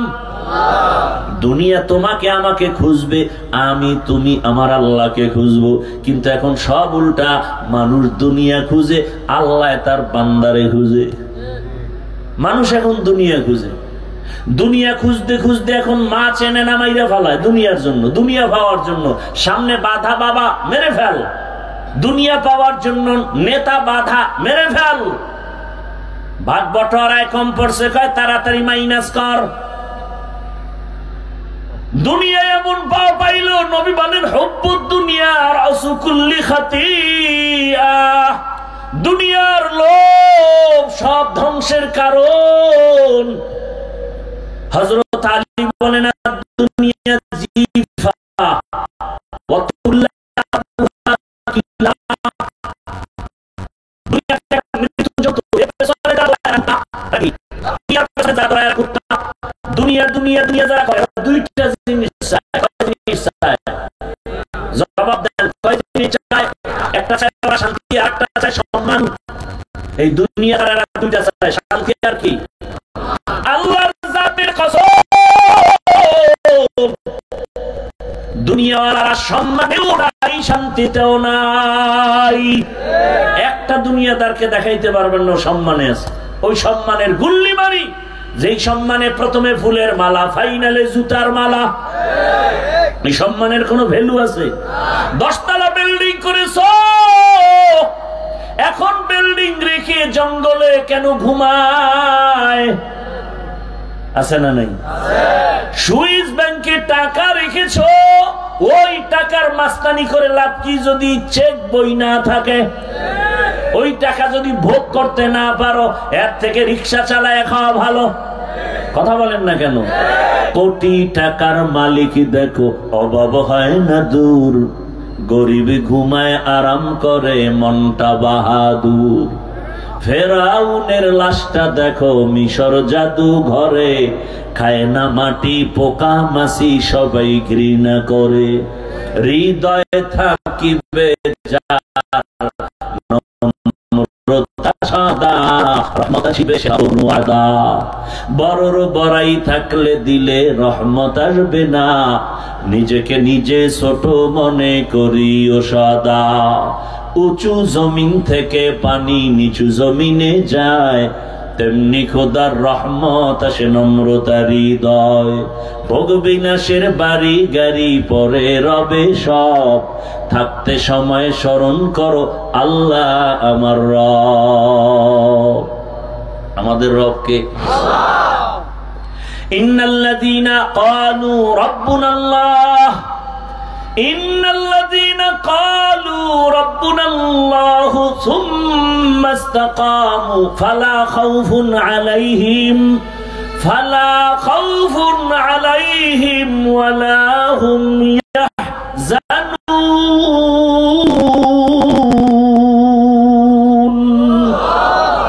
আল্লাহ বলেন যারা আমাকে রব বলে স্বীকার করবে, এর উপরে মজবুত হয়ে চলবে, আমি তাকে বিনা হিসাবে জান্নাত দিয়ে দিব। ভাইরা আমার, দুনিয়ার সম্মান কিছু না, আল্লাহ যেটা তাই এটা স্থায়ী। টাকা দিয়ে যেটা কিনে ওটার কোনো দাম। এই যে একবার ফুলের মালা, একবার জুতার মালা। এই সাউন্ড কমে কেন? মাইকলা কই ঘুমায়? ভাইরা আমার, এটা কি এই সম্মানের কোনো ভ্যালু আছে? অথচ আল্লাহ যারে সম্মান দিয়েছেন, দেখেন তো আপনাদের পেরেশানি।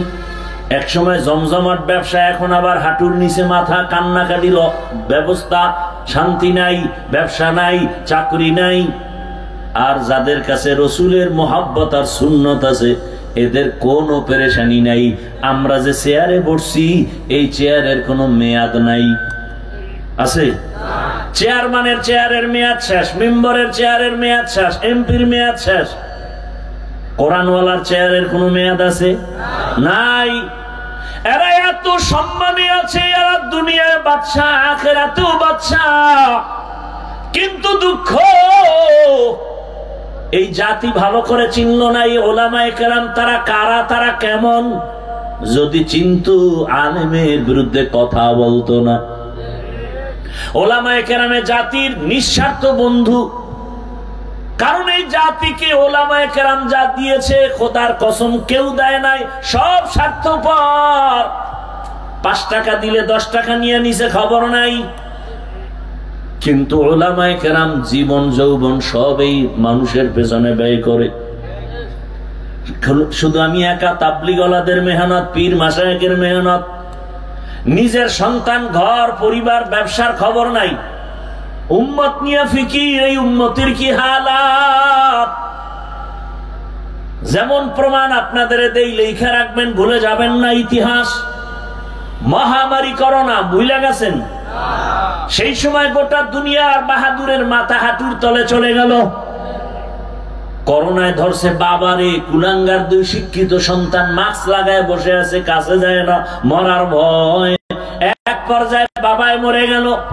ওই শিক্ষিত 2 কুলাঙ্গার এলাকার গরিবের টাকা দিয়ে কয় বাবার লাশটা টেনে টেনে রাস্তায় ফেলে দে। জানালা করে দিল, এবারও তাকায় দেখলো না বাবার লাশ কুকুর খেলো নাকি জানাজা হলো। ইতিহাস ভুলে যাবা না রে আমার কলিজার যুবক বাবারা। ওই সময় আমার দেশের মধ্যে স্কুল বন্ধ, কলেজ বন্ধ, চাকরি বন্ধ, ফ্যাক্টরি বন্ধ, সব বন্ধ ছিল, কিন্তু কোরআনের একটা মাদ্রাসাও বন্ধ হয় নাই। ওই লাশগুলো কেউ ধরে না। শত শত করোনার লাশ। কিছু সংখ্যক আমার দেশের পুলিশ বাবারা আর সিংহবাগ আমাদের ওলামায়ে কেরাম টুপিওয়ালারা এই লাশগুলো নিজেদের কাঁধে নিয়ে গোসল করালেন, কাফন দাফন করায় জানাজা দিয়ে কবরে রাখলেন। একজন হুজুরেও করোনায় মরে না। এরপরও হুজুর খারাপ। কি একদল নিমক হারাম আছে, অজাত। হুজুরদের বদনাম শুনলেও খুশি, করতে পারলেও খুব আরাম লাগে। আচ্ছা, আমাকে আর একটা উদাহরণ দেই, বলেন তো, সরকারি চাকরি যারা করেন কয় ঘন্টা ডিউটি? কয় ঘন্টা? 8 ঘন্টা ডিউটি। বেতন নিম্নে হিসাব করে দেখেন তো 20,000-এর মতো। নিম্নে বেতন 20,000, টেবিলের নিচে আর মুক্তার দানার তো অভাব নাই কি? ওটা ধরতে পারলেই আঙ্গুল ফুলে কলা গাছ। দুনিয়ার কোন রাষ্ট্র যদি না থাকে, আমগো সোনার বাংলায় টেবিলের তলে বহু মুক্তা পাওয়া যায় না। রাতারাতি কলা গাছ হয় কেমনে? ভাইরা আমার, 8 ঘন্টা ডিউটি, বেতন 20,000, টেবিলের নিচে আরো কত হারাম শুকর, অভাব নাই। এবার আমাকে একটু বলেন, আপনাদের অত্র অঞ্চলের মসজিদ গুলোতে ইমাম সাহেব আছেনি? তাদের ডিউটি কত ঘন্টা বলেন? বেতন দেন কত? একটু বিবেকের প্রশ্ন করেন তো, এর থেকে জুলুম দুনিয়া তার কি হতে পারে? 24 ঘন্টা ডিউটি করে এক ইমাম, বেতন দেন 5-7 হাজার, তাও আবার বাকি। তাও কি আবার ইমাম সাহেবের রাখে রিমান্ডে? জোহরের নামাজে নাই, আসরের সময় রিক্সার ড্রাইভার কয়, হুজুর গেছিলেন কই? হুজুর কয়, তোমার এত পাওয়ার কেন? কে তুমি? কয়, রিক্সা চালাই।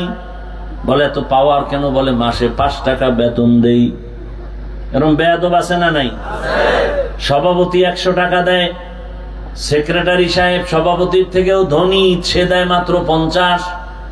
কেন তুমি বেশি দিতে পারো না? কয়, সভাপতির থেকে বেশি দিলে বেয়াদবি হবে। এত কিছু করার পরেও কোন ইমাম কি কমিটির সাথে, মুসল্লির সাথে রাগ করে? জুমায় বলছেনি, আজকের জুমায় বলছেনি, এই বেতন 30,000 না করলে আসর থেকে সূরাগুলো উল্টা পড়া হবে? বলছে?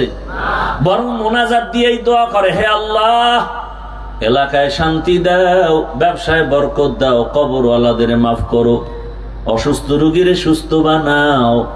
এরপরও যারা বলবা হুজুর ভালো না, আমি বলবো তোমার 14 পুরুষের রক্ত ভালো না।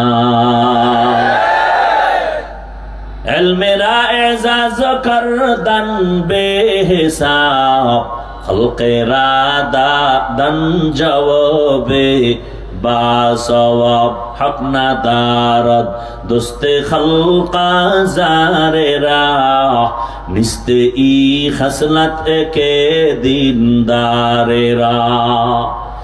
ও আমার যুবক বাবারা, বৃদ্ধ বাবাজিরা, ইবাদত কেন করব? রবের সাথে মোলাকাত, পুরস্কার পাবো, জান্নাত। এবার বুঝেন ইবাদত কিভাবে করব।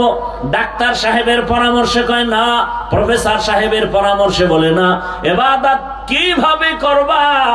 একটাই মাত্র জবাব, তোমার জীবনের সব কিছু হবে রহমতের নবীর আদর্শ অনুযায়ী। রসুলের আদর্শ মেনে তুমি ব্যবসা করো, ইবাদত। রসুলের আদর্শ মেনে খানা খাও, ইবাদত।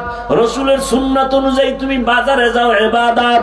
রসুলের সুন্নাত অনুযায়ী তুমি ঘুমাও, ইবাদত। রসুলের সুন্নাত বাদ দিয়া নামাজ পড়বা, ইবাদত হবে না। নবীর আদর্শ বাদ দিয়া যাকাত দিবা, ইবাদত হবে না। রোজা রাখবা, ইবাদত হবে না। যেমন একজনে মাগরিবের নামাজ 3 রাকাত ফরজে দাঁড়ায় চিন্তায় পড়ে গেল, বেজোর হইরা লাভ কি? আল্লাহকে আরো 2 সেজদা, এক রুকু বাড়ায়া আর 1 রাকাত করে 4 রাকাত জোর বানাই। আল্লাহ খুশি হবেন? আল্লাহ খুশি হবেন না কেন? বলে, আমার হাবিবের তরিকায় নাই। অতএব রসুলের তরিকায় আপনি ঘুমাইবেন, ইবাদত। বলে কেমন? এশার নামাজ পড়ে নবী বলে ঘুমাও। ঘুম থেকে উঠিয়া যদি আবার ফজরের নামাজ আদায় করে নাও, ওই ঘুমের সময়টাও নেকের পাল্লায় ওজন হয়ে যাবে। মাকুন সুসুতি নামাজে পাঞ্জে গানা, ফাওয়াইলুল লিল মুসাল্লিনাল্লাযিনা মুমিনারা ইনামাজ ইমদাদ দা ইস্তাইনু আয়াতে কুরআন খা। ও আমার বাবারা, রসুলের তরিকা মতো চলেন।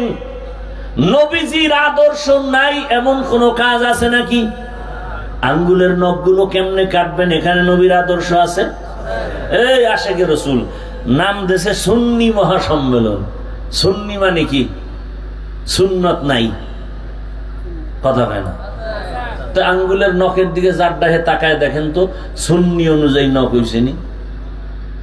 যদি নখ সুন্নত অনুযায়ী না থাকে, তাহলে আপনি সুন্নি বলার কোন অধিকার নেই, আপনি ভণ্ড। চুলের দিকে তাকান, চুল কাটার মধ্যে রসুলের আদর্শ আছে? আয়নার সামনে দাঁড়ায় দেখবেন নবীর তরিকায় চুল না ক্রিকেটার খেলোয়াড়দের তরিকায় চুল? যদি ক্রিকেটারের গোলাম হয়ে থাকেন তো রসুলের আশেক দাবি করা ভণ্ডামি। জান্নাত পাওয়া এত সহজ? ভাইরা আমার, রসুলের আদর্শ এত পারফেক্ট আদর্শ। আমার রসুলের আদর্শই হলো দুনিয়াতে শান্তির একমাত্র ঠিকানা। দুনিয়াতে শান্তির ঠিকানার নাম ইসলাম। আল্লাহর জাতের কসম, রাঙ্গানিয়ার মানুষ পারলে লিখে রাখো, ভালো করে লিখো, ব্যানার বানাও, ব্যানার 2 ফিট 3 ফিটের ব্যানার বানাও, 200 টাকা হয়তো বিল হবে। ব্যানার বানায় বানায় সারা দেশের রাজধানী, সারা দেশের বাজার ঘাট গ্রামে লাগাও। ওই ব্যানারে লেখো, পৃথিবীতে একমাত্র শান্তির ঠিকানার নাম ইসলাম। ইসলাম ছাড়া এ জমিনে কোন তন্ত্র মন্ত্র, কোন মত, কোন মতাদর্শে শান্তি দিতে পারবে না। যতদিন পর্যন্ত ইসলাম কায়েম হবে না ততদিন পর্যন্ত শুধু চাপাবাজের আওয়াজ শুনবা, শান্তি এ জাতির কপালে আসবে না। ভাইরা আমার, পৃথিবীতে যত নীতি আছে, নীতি, সব নীতির মধ্যে শ্রেষ্ঠ নীতি হলো ইসলামের নীতি। কি আপনি অস্বীকার করেন? যদি বলেন আমি অস্বীকার করি বা না মানি, তাহলে আপনার ইসলামটাকে দুর্বল বানিয়ে দিলেন। আল্লাহর কোরআন, আল্লাহর দেওয়া ইসলাম কি দুর্বল? তাহলে কেন বলেন ইসলামে এটা আছে ওটা নাই? নাই বলেন কেন? দুনিয়াতে যত নীতি আছে, পরিবার নীতি, সমাজ নীতি, রাষ্ট্রনীতি, অর্থনীতি, ইসলামে নাই? বরং ইসলামের পরিবার নীতি শ্রেষ্ঠ নীতি। দুনিয়াতে যত সমাজনীতি আছে, ইসলামের সমাজনীতি শ্রেষ্ঠ নীতি। দুনিয়াতে যত অর্থনীতি আছে, একমাত্র ইসলামী অর্থনীতি হলো শ্রেষ্ঠ অর্থনীতি। দুনিয়াতে যত রাষ্ট্রনীতি আর রাজনীতি আছে, ইসলামী রাজনীতি হলো শ্রেষ্ঠ রাজনীতি। ইসলামের নীতি এত সুন্দর, আর আপনি বুঝাইতেছেন পাবলিকের, খবরদার রাজনীতির মধ্যে ধর্মকে টানবেন না। কেন? আমগো ধর্ম আর রাজনীতি তো আলাদা না? আলাদা নাকি? যে ইসলাম আলাদা, ধর্ম আলাদা, রাজনীতি আলাদা। আমগো অর্থনীতি যা ইসলামও তা, আমগো সমাজনীতি তাও ইসলাম। ইসলাম বাদ দিয়ে আমগো সমাজনীতি নাই, ইসলাম বাদ দিয়ে অর্থনীতি নাই, ইসলাম ছাড়া আমগো রাষ্ট্রনীতি নাই। আমাদের রাষ্ট্রনীতি মানে ইসলাম, আমাদের অর্থনীতি মানে ইসলাম। মিলানো বলে কেমন মিলানো? সূর্যের সাথে আলো যেমন মিলানো, বাতির সাথে আলো যেমন মিলানো, ফুলের সাথে ঘ্রাণটা যেমন মিলানো। ফুলের থেকে ঘ্রাণ আলাদা হলে ফুল যেমন ফুল না। রাজনীতি থেকে ইসলাম যদি আলাদা করে দাও, ওটা রাজনীতি না, ওটা দুর্নীতি আর পেট নীতি।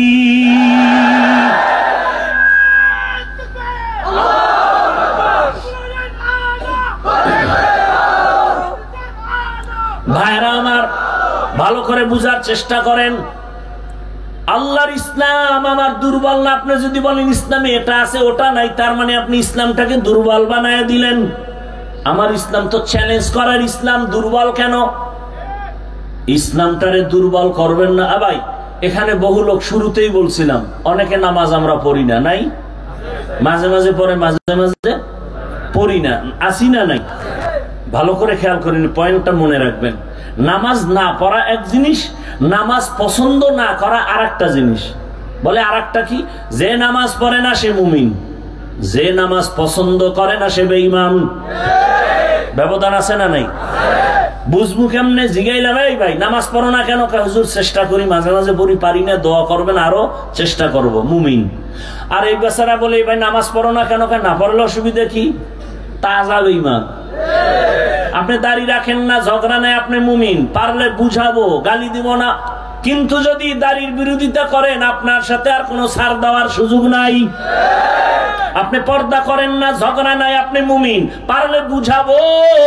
কিন্তু যদি পর্দা নামের বিধানকে বলেন পছন্দ করি না, ছাড় দেওয়া যাবে না। আপনি ইসলামের রাজনীতি করেন না, কোনো ঝগড়া নাই, বুঝাবো। কিন্তু যদি বিরোধিতা করেন, কোনো ছাড় নাই। নামাজ পড়েন না, ঝগড়া নাই, বিরোধিতা করলে ছাড় নাই। দাড়ি রাখেন না, ঝগড়া নাই, বিরোধিতা করলে ছাড় নাই।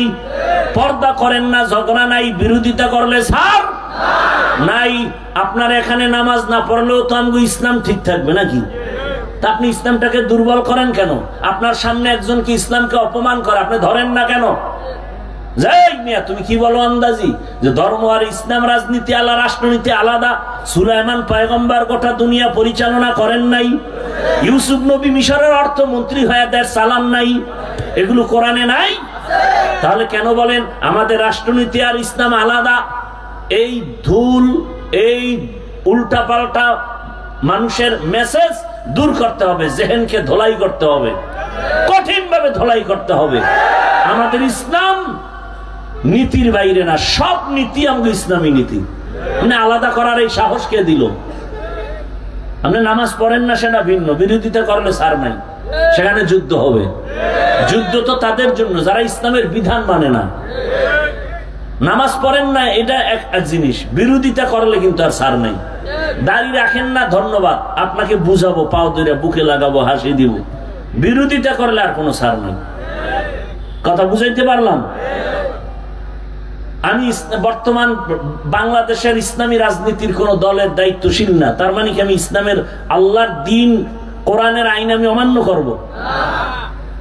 আমি কোন দল করি না, দলের ব্যানারে কথা বলি না। আমি ইসলামকে আমার মাথার মুকুট বানায় কথা বলতেছি। আমার সবকিছুর মূলে ইসলাম। কথা বলেন না কেন? আমার ইসলাম ঠিক, সব ঠিক। আমার ইসলামকে ঠিক রেখে আমি বয়ান করতেছি। এখন যদি আপনার পক্ষে যায় ধন্যবাদ, বিপক্ষে গেলে ডবল ধন্যবাদ। কি আপনি মানবেন কি নয় চিন্তা করার আমার টাইম আছে নাকি? আপনি কে? আপনি মানলেন না, না মানলেন, আপনি কে? আমার ইসলাম ঠিক, আমার আব্বা ওই লাইনে আছে, আব্বাও ঠিক। ওই লাইনে আমার পিসাব নাই, পীর বাপ। আমার ইসলামের লাইনের সাথে মিল নাই আমার ওস্তাদের ওস্তাদ বাপ। কি আমার কথায় কোনো ঝামেলা থাকলে বলেন? আপনার মানতে সমস্যা কেন? আপনি বলবেন এই আমি নামাজ ঠিক মতো পড়ি না, কিন্তু নামাজ লাগে না বললেই জুতা মারমু, বলে দেবেন এটা তুই মান। আমি রসুলের সুন্নাত ঠিক মতো মানতে পারি না, ঠিক আছে, কিন্তু রসুলের বিরুদ্ধে কথা বললেই ফিডামু, এটা বলে দেবেন। তো প্রমাণ হবে আপনার ইমান ঠিক আছে। এবার আমলের বাকি, সে আমলের জন্য আহলুল্লাহর সোহবাত লাগবে, আল্লাহ আল্লাহর সোহবাত লাগবে।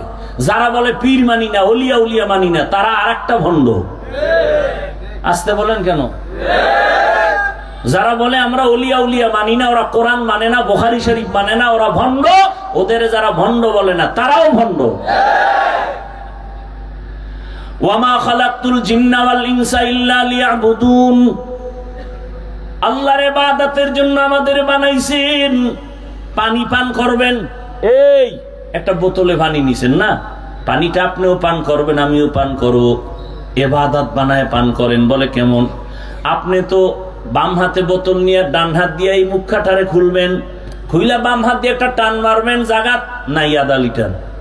আমি ওই পানিটা পান করব, আমি ডান হাতে নিয়ে মুখখাটা খুইলা এই পানিটা আমি বোতলে পান করব, 3 শ্বাসে পান করব, আস্তে আস্তে করব। আমার পানি পান করাও হবে, সুন্নত আদায় হবে, ইবাদত হয়ে যাবে। কথা বলেন না? কথা ঠিক না? আবার এখানে একটা মাসালা আছে, এই বোতল গ্লাসের হুকুমে, এর থেকে বড় বোতল বা জগ এইটার আবার ডাইরেক্ট দিয়েন না, তাহলে মুখ থুইয়া না হে ডুববে। এটা গ্লাসের হুকুমে, ঠিক আছে। এবার এখান থেকে মোনাজাত দিয়ে যাবেন, জুতা পরবেন না। কথা বলেন না কেন? আমিও জুতা পরবো, সুন্নাত অনুযায়ী পরেন।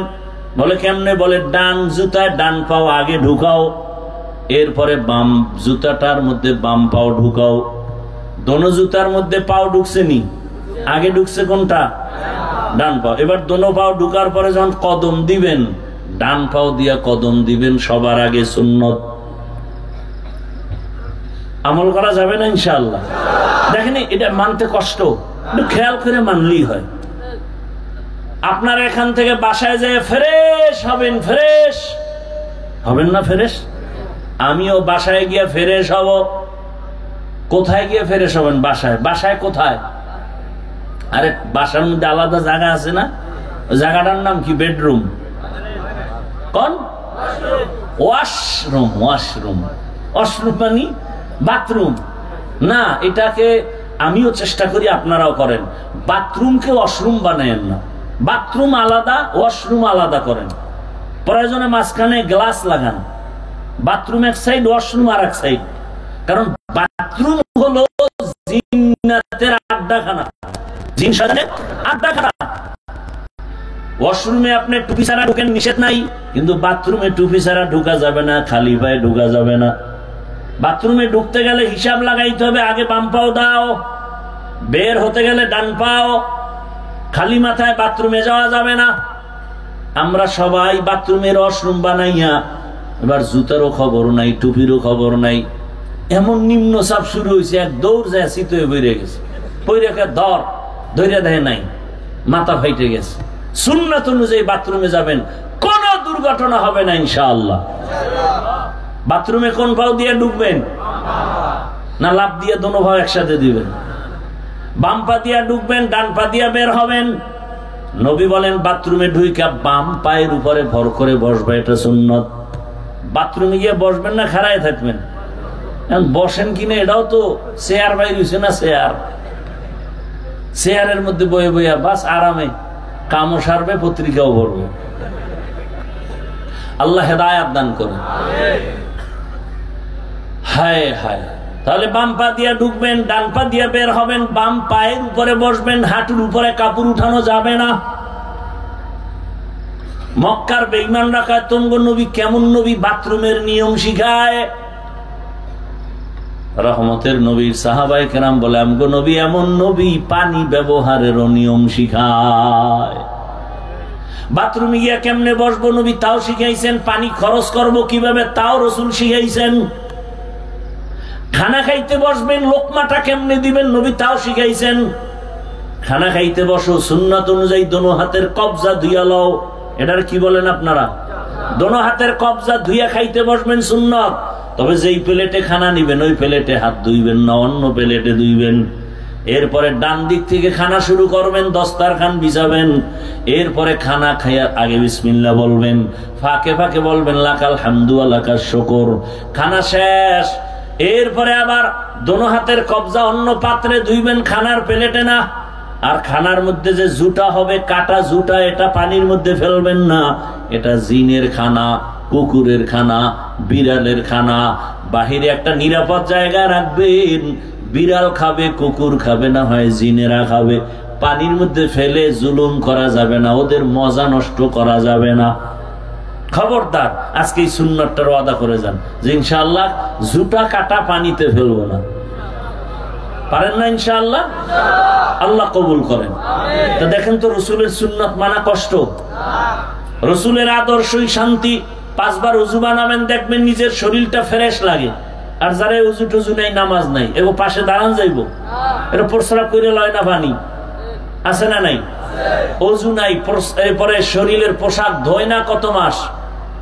গোসল মানি ধাম ধাম করে চলে আসছে, দাঁড়াইলে পাশের পর টানে বিড়ি, এর পাশে দাঁড়াইলে নামাজ শেষ। করে না মেসওয়াক, নাই ব্রাশ। অথচ রসুলের সুন্নত পরিষ্কার পরিচ্ছন্নতা।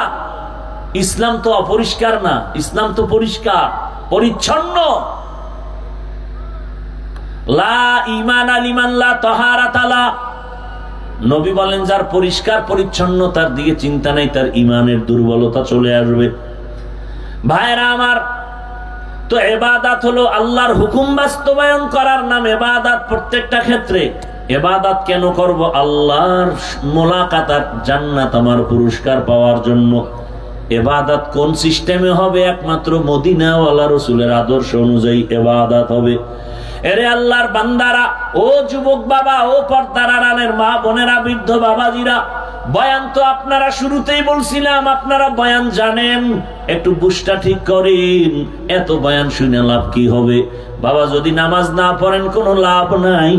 আমি আপনাদের এতক্ষণ যে এত চিল্লাইয়া কথা শুনাইছি, একবারও কিন্তু বলি না স্কুলে তালা দিয়া মাদ্রাসায় যান। আমার মতো টুপিওয়ালা বুজুর্গ বড় হুজুর হয়ে তসবিহ হাতে নেন। ভাইরা, আমি যা বলতে চাই, আমি চাই আপনি যে লাইনে থাকেন জান্নাতের দিকে আপনি আগান। রসুলের তরিকা আপনার মাথার মুকুট বানায় নেন। আপনাদের লাইনে যারা আছে, জেনারেল লাইনে চাকরি করে, ব্যবসা করে, স্কুল কলেজে পড়িয়াও নামাজ পড়ে নাই। কত ডাক্তার নামাজ ছাড়ে না, দাড়ি অনেক বড়, স্কুলে কলেজে অনেক ছেলেরা পড়ে, মাথায় টুপি, বড় দাড়ি, পাগড়ি লাগানো। ঢাকা কলেজে গিয়া দেখো। ও আমার যুবক, তুমি কেন পারবা না রে বাবা? এখনো সময় আছে, তওবা করে নাও। স্কুলে পড়ো, কলেজে পড়ো, চাকরি করো, অনুরোধ করি ডাক্তার হও, engineer, professor, DC, SP, OC হও, কিন্তু খবরদার আমার নবীর তরিকার বাইরে বেয়াদবি করিও না। মা বাবার দোয়া, শিক্ষকের দোয়া, উলামায়ে কেরামের দোয়া নিয়ে সামনে আগাও। নবীর সুন্নাত অনুযায়ী জীবনটাকে চালাও। কারণ আরে তোমার বুঝ আছে, জীবনে তো গুনাহ কম করো না রে বাবা। মনের শখ লাগায় গুনাহ করেছো। মনে শখ লাগছে দাড়ি রাখবা না, রাখো নাই। মনে শখ আসছে বেপরদায় আড্ডা দিবা দিছো। মনে শখ লাগছে পার্কে যাওয়া, চলে গেছো। মনে শখ লাগছে নামাজ পড়বা না, পড়ো নাই। মনে শখ আসছে সারা রাত মোবাইল চালাবা, চালাইছো। এখনো কি ফিরবা না রে বাবা? তোমার শখ এখনো কি মিটে নাই? আর কত রাত মোবাইল চালাইলে তোমার শখ মিটবে বলো? আর কতদিন পার্কে পার্কে ঘুরলে তোমার শখ মিটবে বলো? আর কতদিন দাড়ি কাটলে তোমার শখ পূরণ হবে বলো? এবং হায়াতের বাকি আছে কতদিন তাও বলো? ও আমার বাবারা, এমন কোন দিন নাই যুবকের লাশের খবর নাই। পানির নিচে যুবকের লাশ, ঘুমের বিছানায় যুবকের লাশ। এই কয়েকদিন আগে ফেসবুকের গোলাম বাবারা কি দেখেন নাই? বিদেশ থেকে যুবক ছেলে আসছে, টাকা স্বর্ণ নিয়া এয়ারপোর্টে নামছে, ঢাকা শাহজালাল আন্তর্জাতিক বিমানবন্দর। পরিবারের সবাই গাড়ি নিয়ে অপেক্ষা। গাড়ির মধ্যে আইসা উঠছে, বহুদিনের বিরহের মহব্বতের বেদনার আনন্দ শুরু হয়ে গেল। বাচ্চা সহ খুব আনন্দ করতে করতে বাড়ি যায়। বাড়ি যাওয়ার আগ মুহূর্তে গাড়িটা পানির মধ্যে পড়ে গেল, সন্তান মারা গেল, স্ত্রী মরে গেল।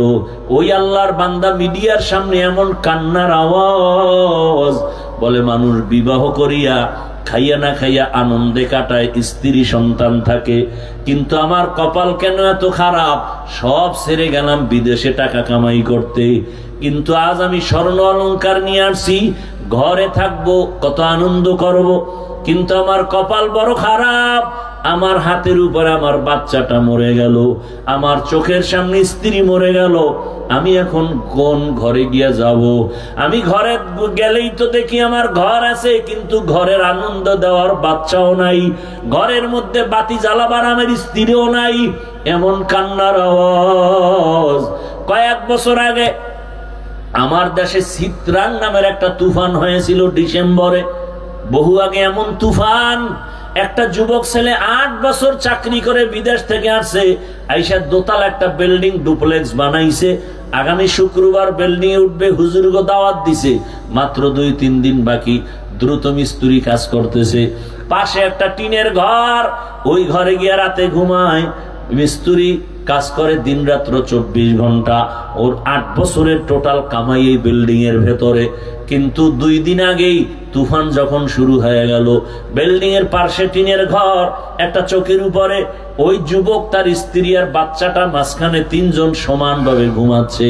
ওই তুফানে একটা গাছ আইসা টিনের ঘরের উপরে পড়িয়া 3 জনের বুকে চাপা লাগলো, সবাই জায়গায় মরে গেল। ওই বিল্ডিং জায়গায় পড়ে রইল। আমার মাওলায় আর ওই ঘরে উঠতে দেয় নাই, আসল বাড়ি ডাক দিয়া নিয়ে গেছে। ও আমার যুবক বাবারা, চোখ বন্ধ করে কত স্বপ্নই না দেখো, কিন্তু চোখের সামনে কত যুবকের হারাইছি। কোন দিন তোমার আমার খবর হবে জানা নাই। আজকে এখানে বয়ান শুনতেছ রে বাবা, কালকে আল্লাহ না করুন বুঝাবার জন্য বলি, হতে পারো তুমি হসপিটালের রোগী, না হয় তুমি ঘুমের থেকে উঠবা, মা ডাকবে, কিন্তু তোমার জীবনের শেষ ঘুমে যেতে পারে। মাঝে মাঝে বলবে বাবার কত ঘুমাবি, উঠো। শরীরের মধ্যে টাচ করে দেখবে পুরা শরীরটা শক্ত এবং ঠান্ডা। মায়ের বুঝ হয়ে গেছে, একটা চিৎকার দিয়ে বলবে, তোরা কে কোথায় আছো, তাড়াতাড়ি আয়। আমার বাবা দুনিয়াতে আর জিন্দা নাই, আমাকে আর আম্মু বলার মতো কেউ নাই। আমার সন্তান আমাকে মা বলে ডাক দিলে যে আরাম পাই, মহব্বত লাগে, ভালো লাগে, আমার সে ভালো লাগার সন্তান চলে গেল। এরে বাবা, তুমি দেখবা তোমার জীবন চলে গেছে।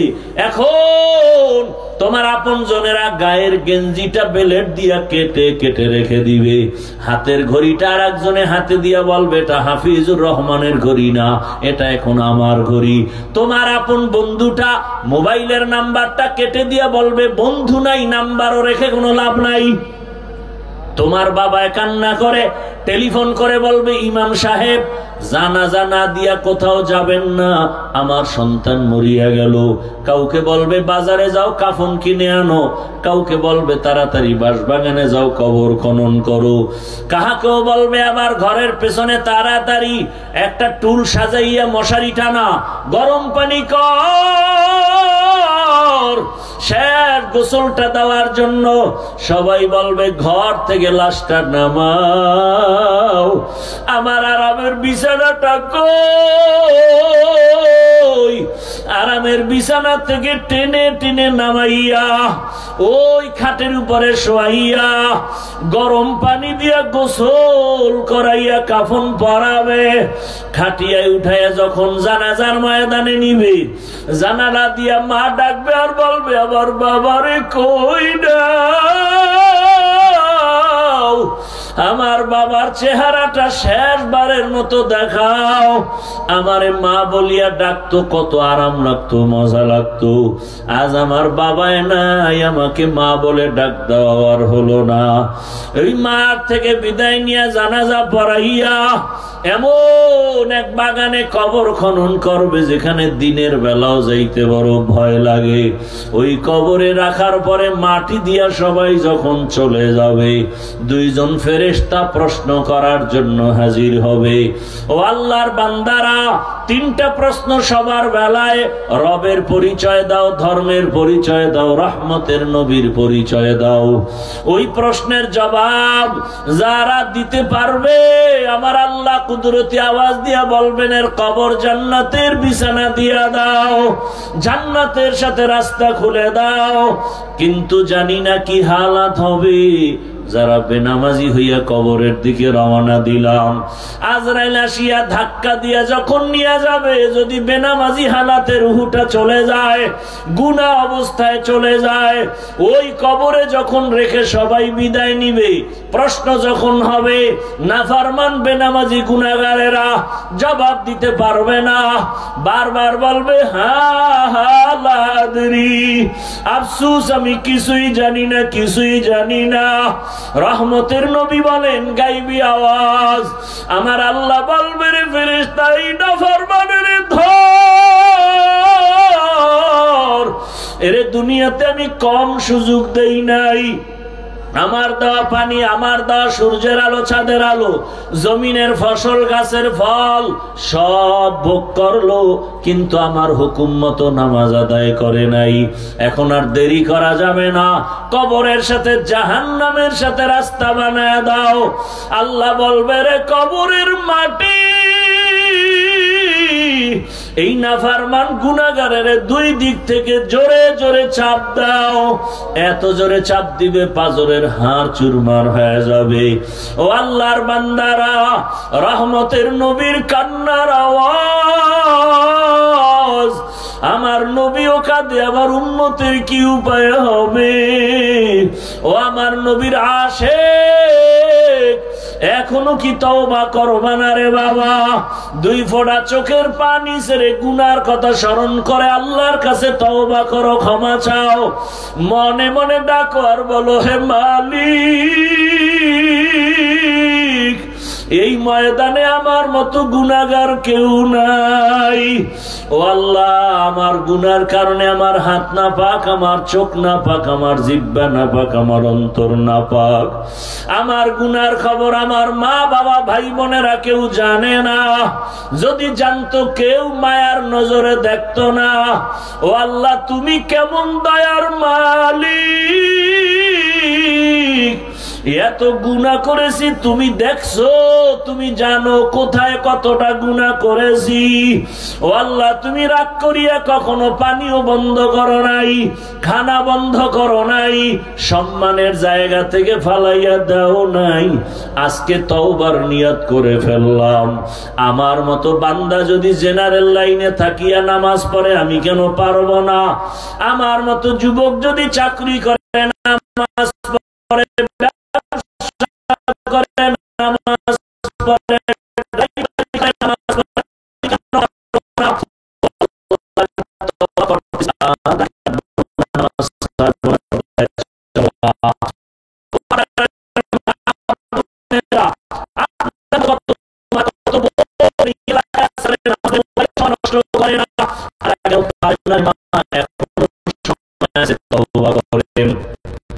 আল্লাহকে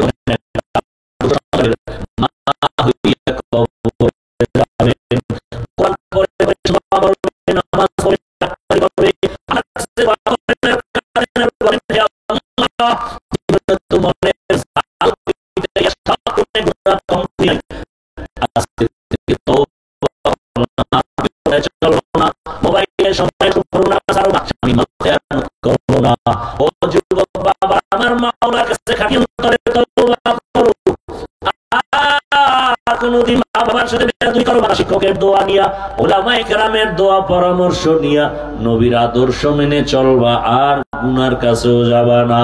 তওবা করার মতো যদি অন্তর কারো তৈরি হয়, মুনাফিক না থাকে, খালি তওবার নিয়তে দুটো হাত আমার আল্লাহকে দেখায় দাও।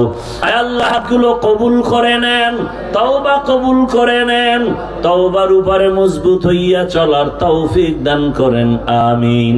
আলহামদুলিল্লাহি রাব্বিল আলামিন, ওয়াসসালাতু ওয়াসসালামু আলা সাইয়্যিদিল আমবিয়া ওয়াল মুরসালিন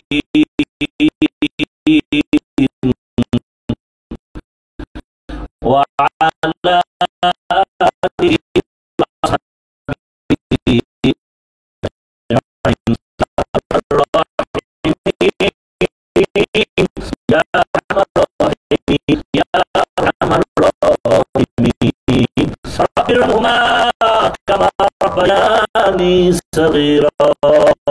اللهم إنك عفو كريم تحب العفو فاعف عنا. اللهم إنا نسألك علما نافعا ورزقا واسعا وشفاء من كل داء. اللهم إنا نعوذ بك من البرص والجنون والجذام وسيء الأسقام. اللهم ارحمني بترك المعاصي، اللهم ارحمني بترك المعاصي، اللهم ارحمني بترك المعاصي. يا حي يا حليم يا عزيز يا كريم، بحق إياك نعبد وإياك نستعين. اللهم إني ظلمت نفسي ظلما كثيرا ولا يغفر الذنوب إلا أنت فاغفر لي مغفرة من عندك وارحمني إنك أنت الغفور الرحيم. اللهم إنا نسألك بأن لك الحمد لا إله إلا أنت المنان يا بديع السماوات والأرض يا ذا الجلال والإكرام يا حي يا قيوم. আয় আল্লাহ, আমরা গুনার বোঝা নিয়ে আপনার দরওয়াজায় হাজির। দুনিয়ার সবার দরজাগুলো বন্ধ হয়ে গেল, বাড়ির গেট বন্ধ হয়ে গেল, আপনার রহমতের দরজা খোলা, গুনার বোঝা নিয়ে আপনার দরজায় আসছি তওবার নিয়তে। আর গুনাহ করব না, নামাজ ছাড়বো না, দাড়ি কাটবো না, বেপরদায় চলবো না। আয় আল্লাহ, মা বাবার দোয়া, শিক্ষকের দোয়া, উলামায়ে কেরামের পরামর্শ নিয়ে নবীর সুন্নাত অনুযায়ী চলবো। আমাদের তওবা কবুল করে নেন। তওবার উপরে মজবুত হইয়া চলার তৌফিক দান করেন। গুনাহের দিকে নজর রাখেন। সন্তানগুলো নেককার বানায় দেন। আল্লাহ মাহফিল কবুল করে নেন। আয়োজনকারী সহযোগিতাকারীদের কবুল করে নেন। আয় আল্লাহ, এলাকায় শান্তি দান করেন। আয় আল্লাহ, ব্যবসা চাকরি যারা করে হালাল ভাবে বরকত বাড়ায় দেন। আয় আল্লাহ, পরস্পর হিংসা দূর করে মহব্বত বাড়ায় দেন। আয় আল্লাহ, আমাদের সন্তানগুলো নেককার বানায় দেন। আয় আল্লাহ, আমার কলিজার যুবকদের দ্বীনের খাদেম বানায় দেন। মোবাইলের গুনাহ থেকে হেফাজত করেন। সারা দুনিয়াবাসীকে মাফ করে দেন আল্লাহ। প্রবাসীদেরকে হেফাজত করেন আল্লাহ। আয় আল্লাহ, বাংলাদেশকে শান্তির জন্য কবুল করে নেন, ইসলামের জন্য কবুল করে নেন। উলামায়ে কেরামদের এক বানায় দেন আল্লাহ। মুখালিফের মুআফিক বানায় দেন। জাহিরি বাতিনি দুশমনের মোকাবেলায় বিজয় দান করেন। আয় আল্লাহ, ঈমান আমলের শক্তি বাড়ায় দেন। কোরআন ও হাদিসের ইলমের নূর সিনায় দান করেন। আয় আল্লাহ, সুন্নাত ওয়ালা ইজ্জতের জীবন দান করেন। নবীজির রওজা মোবারক বাইতুল্লাহ জিয়ারতের জন্য কবুল করে নেন। আয় আল্লাহ, ইলম ও হিকমত আমলে বরকত বাড়ায় দেন। উলামা তোলাবা উম্মতের অন্তরে ইজ্জত মোহাব্বত বাড়ায় দেন। আয় আল্লাহ, আওয়াজে কথায় রুহানিয়াতে স্পষ্টতা রূপ বাড়ায় দেন। আয় আল্লাহ, রিয়া হাসাদ কিবির দূর করে ইখলাস দান করেন। আয় আল্লাহ, কোরআন ও হাদিসের ইলমের নূর সিনায় দান করেন। আদব ওয়ালা বিনয়ী জিন্দেগি দান করেন।